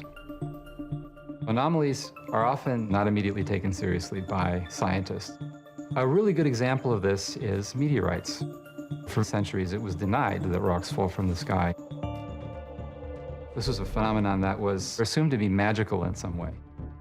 It was widely ridiculed. And then in the last few decades of the 1700s, there were mass sightings and there was material recovered. And a physicist by the name of Ernst Chladni looked at almost 20 cases. And he concluded from this that this phenomenon is actually real. He suggested that these rocks are actually coming from outer space. And so that discovery overturned a widely held idea that interplanetary space is completely empty. And so part of the challenge of scientists is to push aside all of the popular explanations in order to acknowledge the phenomenon itself as real. So in the case of UAP, these phenomena really seem to fall outside of what we expect. And so myself and other scientists have advocated simply for the study of the phenomenon. Let's try to detect it and let's try to characterize it. 2017 really started it all. There was a lot going on. You have the New York Times article where we learned that the Pentagon had been studying UFOs for years. And later, there was the release of the 3 Navy videos, which were interesting and exciting. You really had this realization that, oh my God, some aspect of this is real. For me, as a scientist, what's interesting is that the more you get into this, the more unbelievable it gets, which makes you wonder what's really going on. My name is Kevin Knut. I'm a professor of physics at the University at Albany. I mainly focus on studying exoplanets, planets orbiting other stars, but I also do some work related to the physics of UAPs. These are clearly anomalous things that we don't know what they are, and that's exciting. But I had never seen a UAP and didn't have equipment to go look for them, so I just started reading up on them and learning about what has been observed. So I learned about the ATIP program and that our government had been studying UFOs. They defined 5 observables, they called them, 5 characteristics that were unique to UAPs. One of these was transmedium travel, the ability to travel from one medium to another, air to water, typically. Another one is instantaneous acceleration, so these things go from 0 velocity to an extremely high velocity in a very short period of time. Another is hypersonic speeds. That's the ability to fly through the air without a sonic boom or a fireball. Another is low visibility or cloaking. These objects can kind of fade away or disappear and then reappear again. And finally, no apparent propulsion. So objects that are able to fly and we don't know how. Those are very strange behaviors that we really don't understand. And so I thought maybe I can apply what I've done most of my life to cases to try to learn something about UAPs. I focused on the Nimitz 2004 incident because of all of the data that was collected.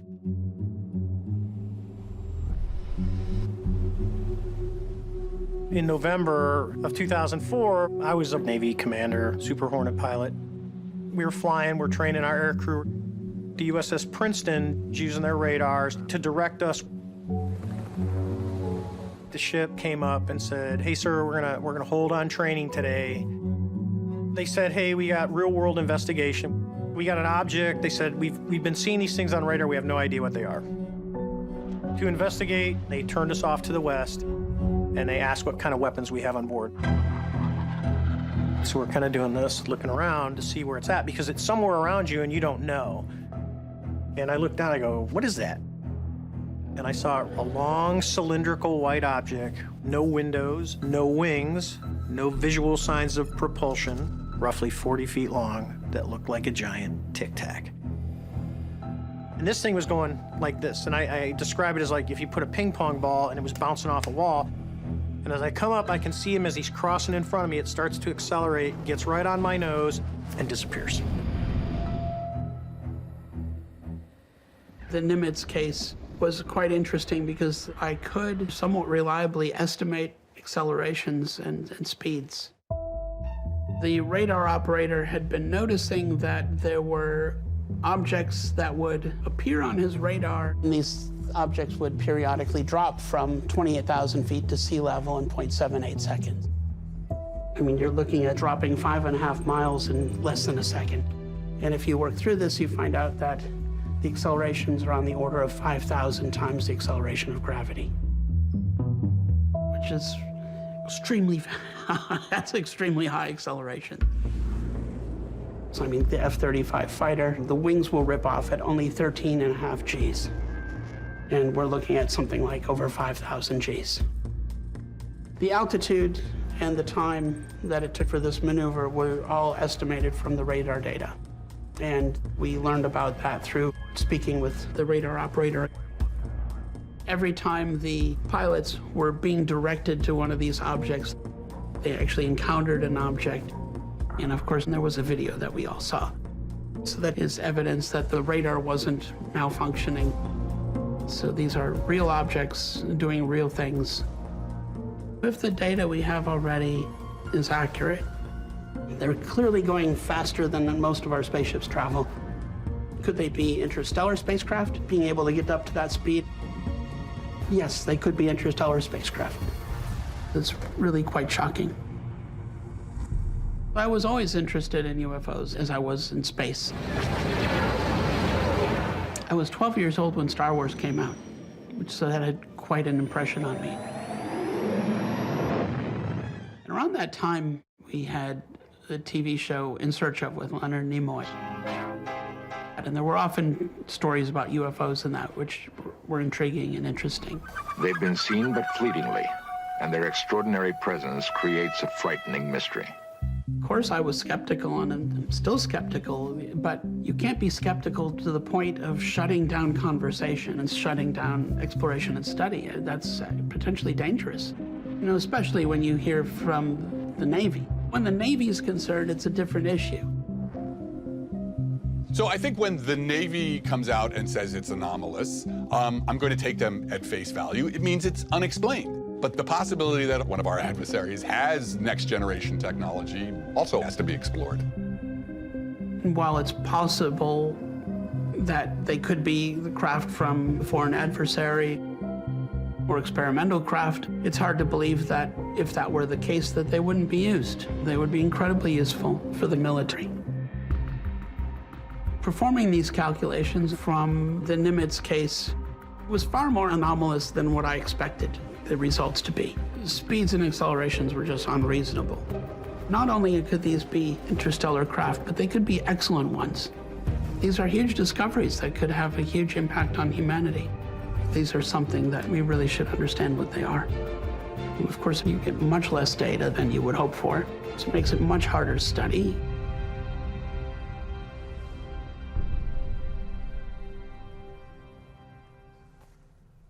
So when it comes to doing scientific studies of UFOs and UAPs, I have no problem with that. We just need better data. Understanding why UFOs have been sort of outside of science for so long really comes down to a single term, standards of evidence, which I consider to be the most important and most boring topic in the universe. Science only works because we have very, very rigorous standards for what we consider to be evidence that supports a claim. The Navy pilot videos are only going to take you so far. The problem with them is those cameras are not scientific instruments. That's not what they were designed for. We don't know whether, was this instrument just refurbished? What kind of software does it have? And, that's not the way you take data. You could do the same thing about radar and how often there can be problems. The whole point of science is you have to be able to control your instruments. What needs to happen for a true scientific investigation of UAP phenomena is you build your own instruments, you start from scratch, and you design a research program, and let's see where it leads.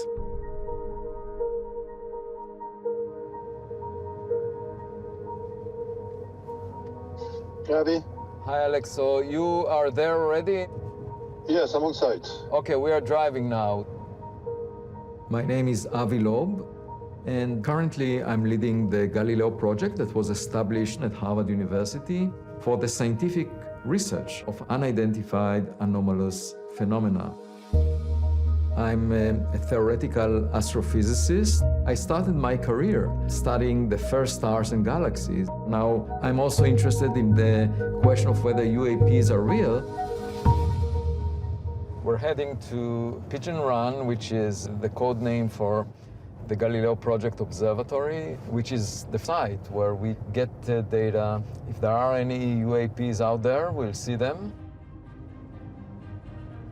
The Galileo project was funded by generous donations at a few $1 million. What we needed is an observatory that monitors the entire sky all the time with fully controlled scientific instruments. This is the scientific approach. At the same time, there is pushback from the scientific community to such studies because it goes against the status quo of saying we are alone, we haven't seen anything. There are billions of other stars in the Milky Way galaxy alone.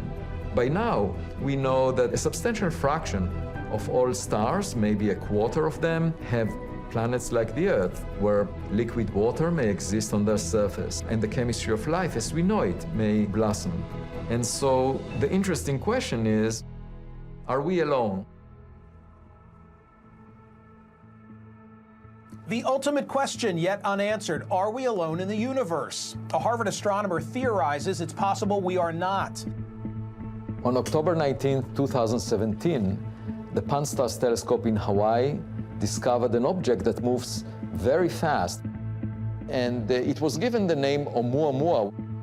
Oumuamua was a really exciting event for astronomers. It was the first time we'd ever seen an object coming from outside the solar system that was just passing through. And so what we expected was that it was going to be a comet or an asteroid. But then Avi Loeb said, this could be an interstellar artifact, an artifact of technology. When Harvard professor Dr. Avi Loeb suggested the new discovery could be a sign of extraterrestrial life, it created a rift in the academic research community. Oumuamua was discovered by the Pan-STARRS telescope in Hawaii. They found it was the size of a football field, and what was peculiar about it is that it was most likely flat in its shape based on the reflection of sunlight, and moreover, it was pushed away from the sun by some mysterious force without showing any cometary evaporation. So the question is, what was pushing it away from the sun?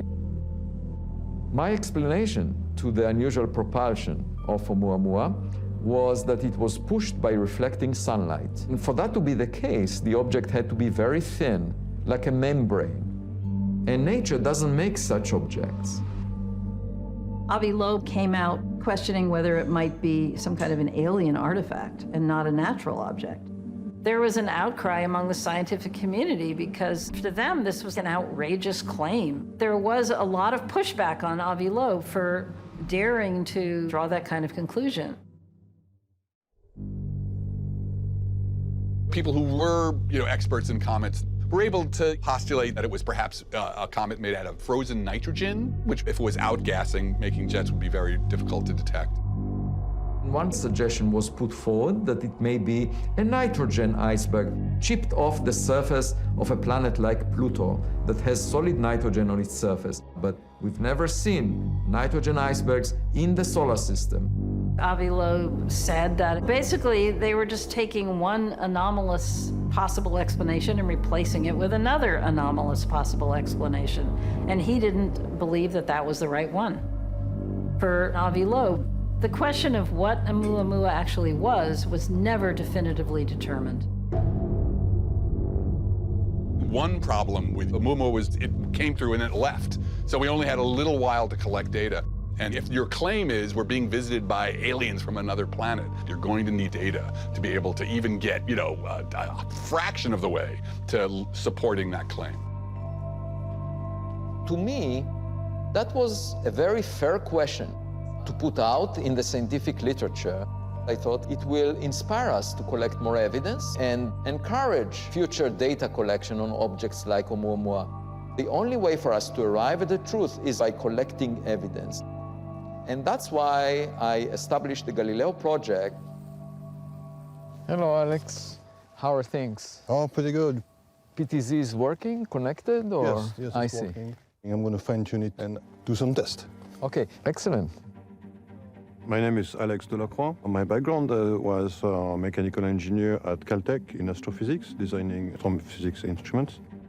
So I design most of the instruments that are here, and I'm assembling them, maintaining them. This is a direct view from the visible camera. You can really increase the size of the image and see exactly what it is. This was a satellite tumbling, as an example. So it's a pretty powerful instrument. It took 2 years to assemble all the instruments, which include the radio sensors and an acoustic sensor that detects sound from the skies. We hope to find the unknown, to be able to characterize and give a definition of the object that people have seen for years.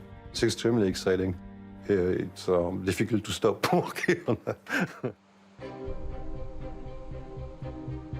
So the data we're collecting here are transferred to Harvard for analysis with our AI system that Richard is developing with the team.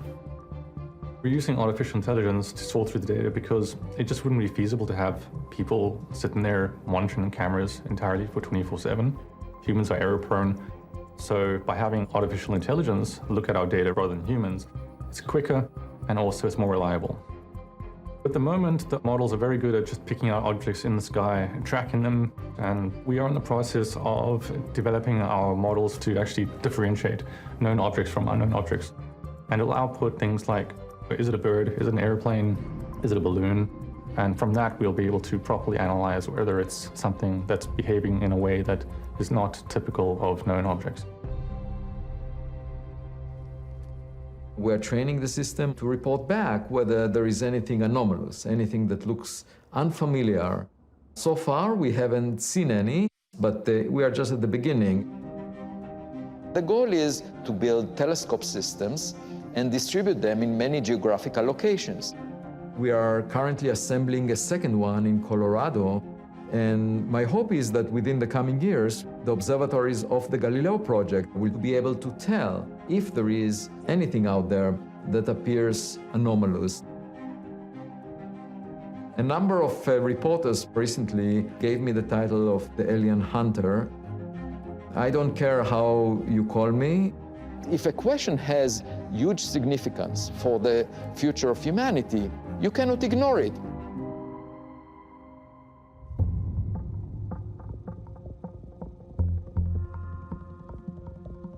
Avi Loeb is far from the first scientist to have been ridiculed for studying UAP.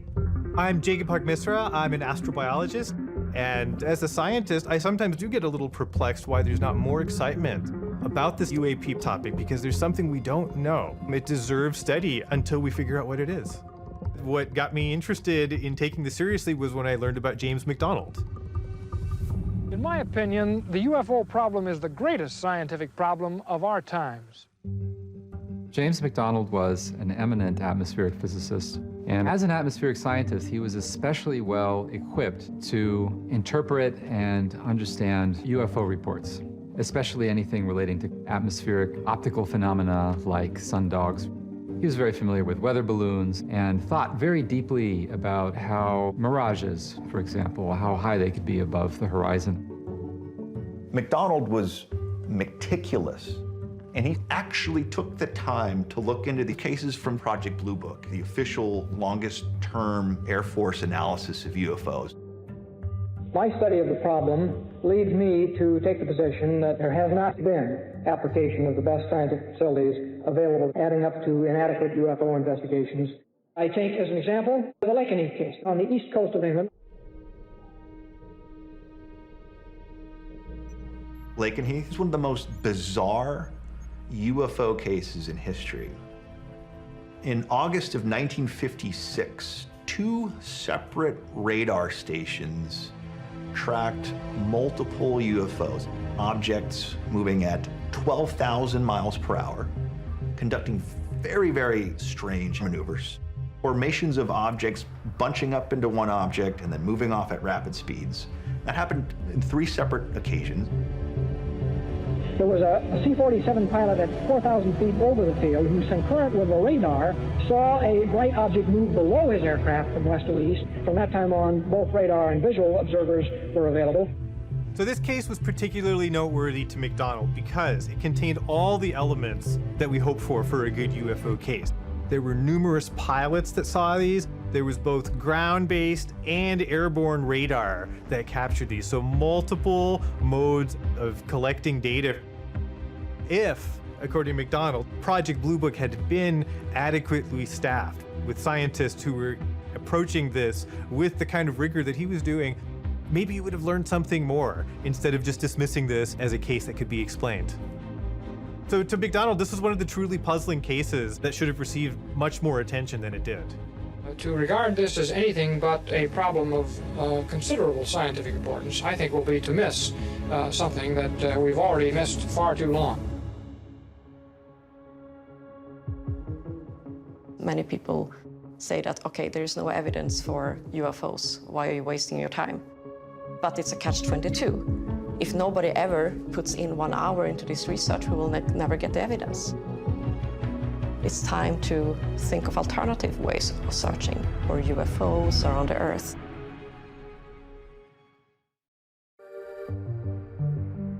So the Galileo project, they are looking for everything that passes on the sky. They are looking also inside our atmosphere. My project is very different. I'm looking very deep into the solar system by using these old photographic plates.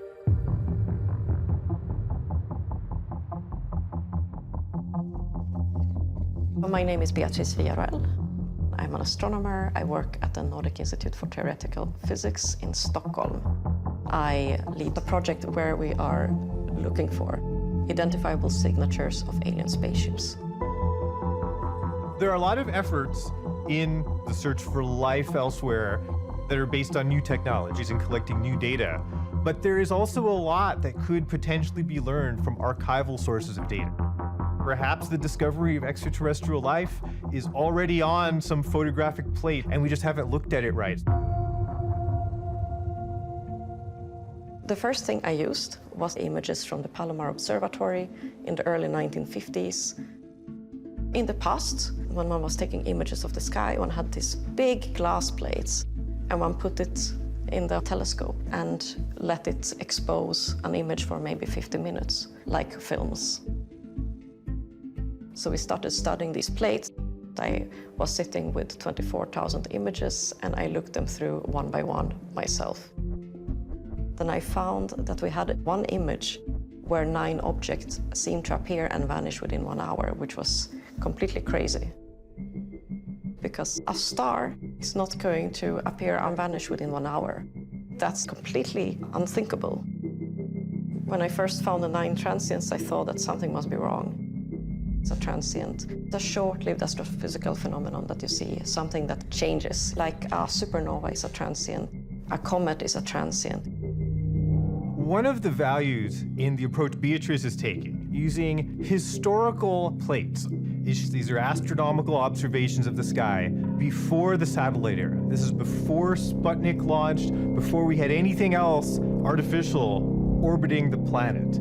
So if you find evidence of some sort of transient object in the sky during the early 1950s, it can't be a human satellite, so what is it? So we started studying this case and we started doing all kind of tests to see what could be wrong with the image. We were worried that this could be some kind of plate defects. Let's say some kind of scratch on the plate. The thing with these plate defects is that they usually have random shapes. There is no reason why they would get a perfect star-like shape. It can happen maybe once, but our issue was that we had 9 of them. It seems pretty unlikely. And we have kept finding examples of these interesting images of transients and vanishing objects. So here we see 3 stars looking just like any other of the bright stars in the same field. They are there, and you can't see them if you compare to the other image that is taken later.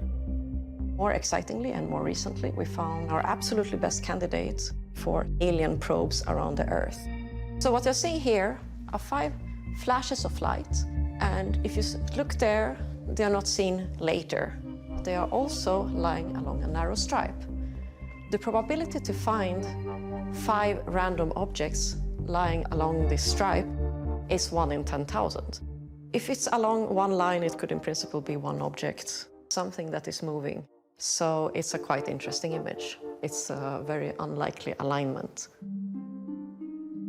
We had to rule out every astronomical phenomenon we could think of, like comets, asteroids, supernova.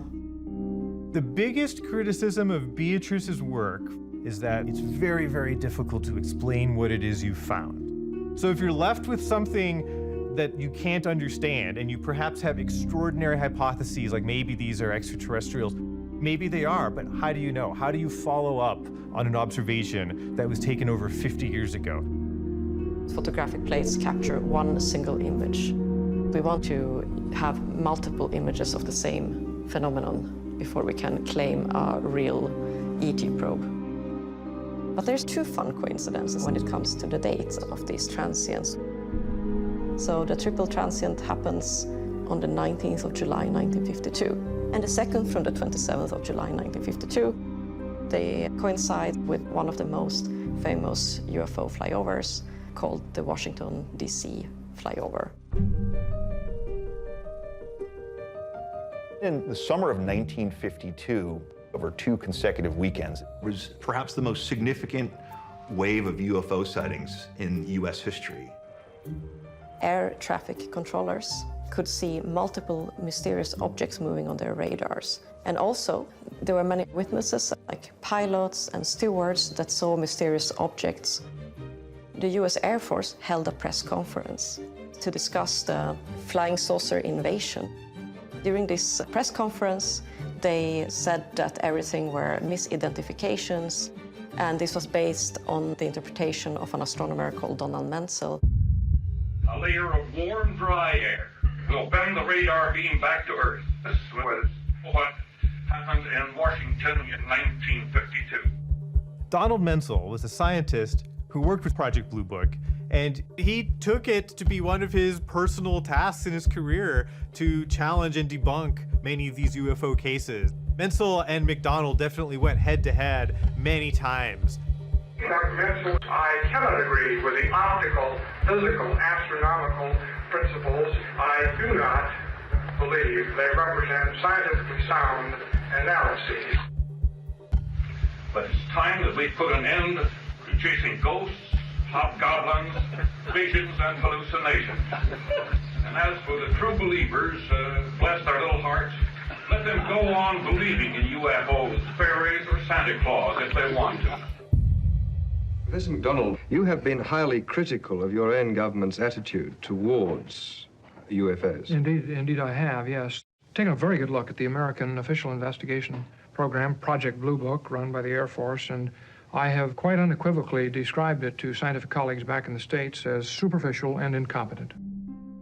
As McDonald became more interested and especially vocal in his advocacy for studying UFOs, it definitely led him to professional isolation. He received not just pushback, but ridicule and harassment. In 1971, he testified in front of Congress, not about UFOs, but about dangers to the ozone layer. McDonald was one of the very first atmospheric scientists worried about the ozone layer.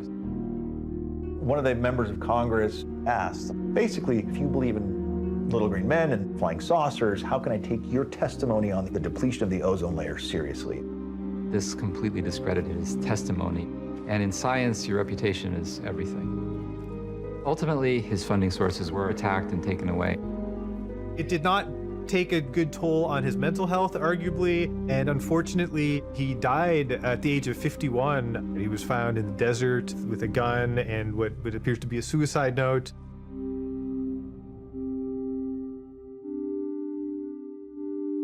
We can only speculate as to what was really going on in his head.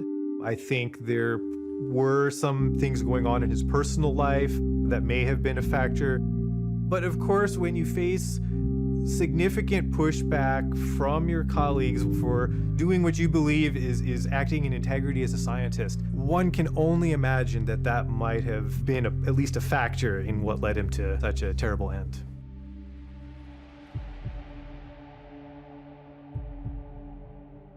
For scientists who believe that there is something to be studied, McDonald, he created the template for how to do this.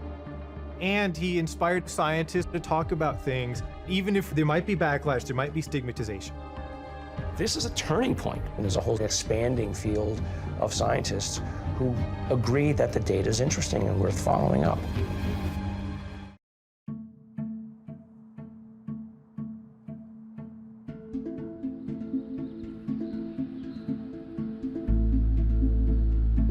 The objective here is to bring people like this together to legitimize and professionalize your ideas. The Soul Foundation is a research think tank set up by Professor Gary Nolan and his colleague Peter Skafish to pull together some of the best thinkers and scientists who are looking into the UAP issue. I think the Soul Foundation is meant to be an agent of change. Here you now have everybody realizing that it's possible to talk about this and that they're not going to be booed out of the room. My name is Gary Nolan. I'm a professor in the Department of Pathology at the Stanford University of Medicine. I'm a laboratory scientist. I'm a practicing scientist. My laboratory focuses largely on biology in cancer and autoimmune diseases. Some scientists have been looking out into the universe or even in our own atmosphere to try to study UFOs. Others are focused on collecting materials from sites where UFOs have supposedly either crashed or landed to just try and understand the nature of the material that is associated with the craft. How do you get involved in UFOs? So it was actually rather unexpected. Around 2012, I got a knock on my door in my office at Stanford, and there were these two gentlemen standing there outside from the CIA and a aeronautics corporation. They started talking about UFOs, and they wanted my help. To be honest, at the time, I thought it was a joke. I actually thought it was a candid camera moment of some sort. I kept looking around to see if there was a camera somewhere else pointed at me. But they were serious, and deadly serious. I couldn't get them to laugh about anything. They had heard that my lab had made one of the deepest immune profiling devices in the world, the mass spectrometer. With mass spectrometry, you essentially can analyze samples and figure out what atoms and what molecules are in that sample. Is this something we know, or is this something unusual? What the CIA wanted from me was help in understanding the blood of people who had claimed that they had seen UFOs, to help them understand what had happened to these people. But as I got deeper and deeper into it, it became pretty clear that several of these patients, these events had happened to them up to a decade before. And so there wasn't going to be anything I would be able to find in the blood. But as I developed a relationship with these individuals from the CIA, they started saying, okay, well, we also have these materials that supposedly some of these craft had left behind. What would you do with them?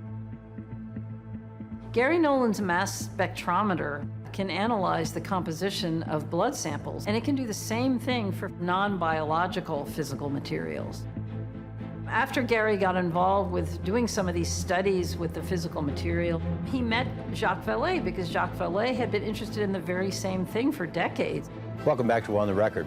Dr. Jacques Vallée is an astrophysicist who provided the inspiration for the character of the French scientist in the film Close Encounters of the Third Kind. Il s'agit d'un petit groupe de gens. This is a small group of people qui ont eu la même vision en même temps, who have shared a vision in common. Yeah. Look. Jacques Vallée is probably one of the best-known thinkers in the area of anomalous phenomena.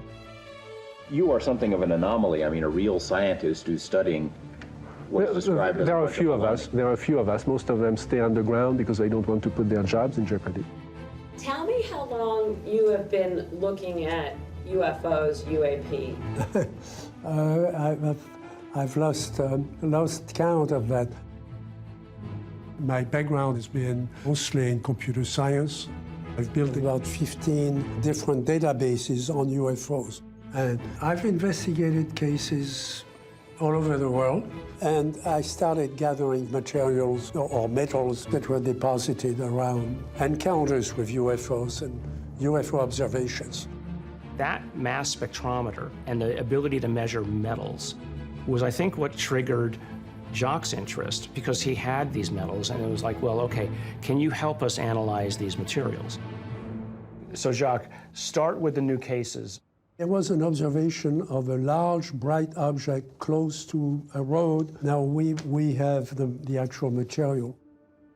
He came with some simple materials at the beginning, and as the results started getting more interesting, he brought some more interesting materials to study, like the Council Bluffs story, as an example. 1977, Council Bluffs, Iowa. At least 3 groups of people saw an object or these lights that were in the sky, and something appeared to drop from the object. There were 11 witnesses in 3 different locations. All their views converged over that particular spot. And then the people who were in the park itself found that there was a mass of metal. It was melting, it was red. Somebody along the way called the police. The police arrived very quickly thereafter. Jacques did get a piece of the material from one of the witnesses, and he got the original photographs, the Polaroids, from the police. So, you know, I mean, that's about as good as it gets. So how do you get half a ton of molten steel falling from the sky? That's what we have to explain. The case at Council Bluffs, it's certainly an interesting whodunit. Now, at the time, people thought it could be a satellite re-entry. So this escalated to NASA and to the Air Force. Everybody was on the same team, which is very rare. All the hypotheses were looked at in detail by professional investigators. So the first thing they thought it might be was a Russian satellite. But satellite debris is not molten when it gets to the ground. It was clear it wasn't a meteor, because a meteor doesn't leave pools of molten metal on the ground. A meteor leaves a hole. So all that was eliminated one by one. Then NASA and the Air Force gave up their investigation. So this was perfect for Dr. Nolan to start looking, because we knew this was a real case. And so we start analyzing what it's made of. In 2021, Gary Nolan and Jacques Vallée published the results of their study. They were able to present some unusual properties of this material. In the Council Bluffs event, the material on the ground was incompletely mixed, which is strange because, for instance, if you're making cement, you add all the constituents and then you mix them thoroughly, because if they're not thoroughly mixed, you're going to get cracks. That's a flaw in the structure, and then the thing will break. You don't find partially mixed compounds being used for industrial purposes, and especially not out in the middle of nowhere, dropping off some kind of object in the sky in a molten state. The fact that it's incompletely mixed just makes it even stranger. These objects are not just natural. The objects are manufactured in some manner, part of some industrial process that had engineered them. Now, there have been all kinds of attempts to disprove it, even recently, somebody claiming it was just a hoax. Well, could somebody have carried this much metal here? Well, what's the closest foundry where such metal might be produced? There was none anywhere nearby. There were no railway cars that had gone nearby. There were no tire tracks anywhere nearby that would show that it had been dumped. I'm not saying that it proves that it's a UAP. These are just all intriguing data points, and so I wanted to study as many materials as possible. We're actually setting up standardized testing, basically creating a federation of other scientists who can analyze the data freely available. I can't look at everything and know the answers, but I want to get the data out there so everybody can. I think there's a lesson there that you don't want to be alone raising the issue. You have to build a coalition first. And I think that's what we're seeing now. We can have a coalition of scientists, but one man is not going to get anywhere. Dr. MacDonald was a single scientist, and he was essentially dismissed. Didn't really get a real study going. But the impact that James MacDonald had is important because he advocated for a scientific approach to UFOs. They should be studied in detail with multiple types of instruments, which is what we're trying to do today. There should be multiple disciplines involved, such as physics, chemistry, biology. With the UAP phenomena, the alternative explanations are narrowing, are being reduced. And that to me is exciting, because if the answer is that these things are not from here, that's an even bigger turning point for humanity.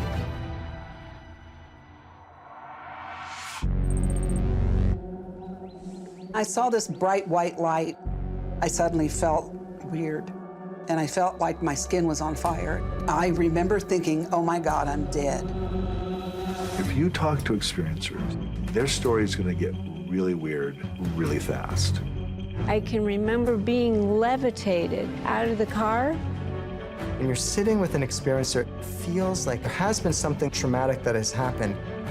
You have a mystery that big, it's valuable to study it. There's a lot that can be learned from experiencers. And I looked up, and all of a sudden I'm like, I'm on a UFO.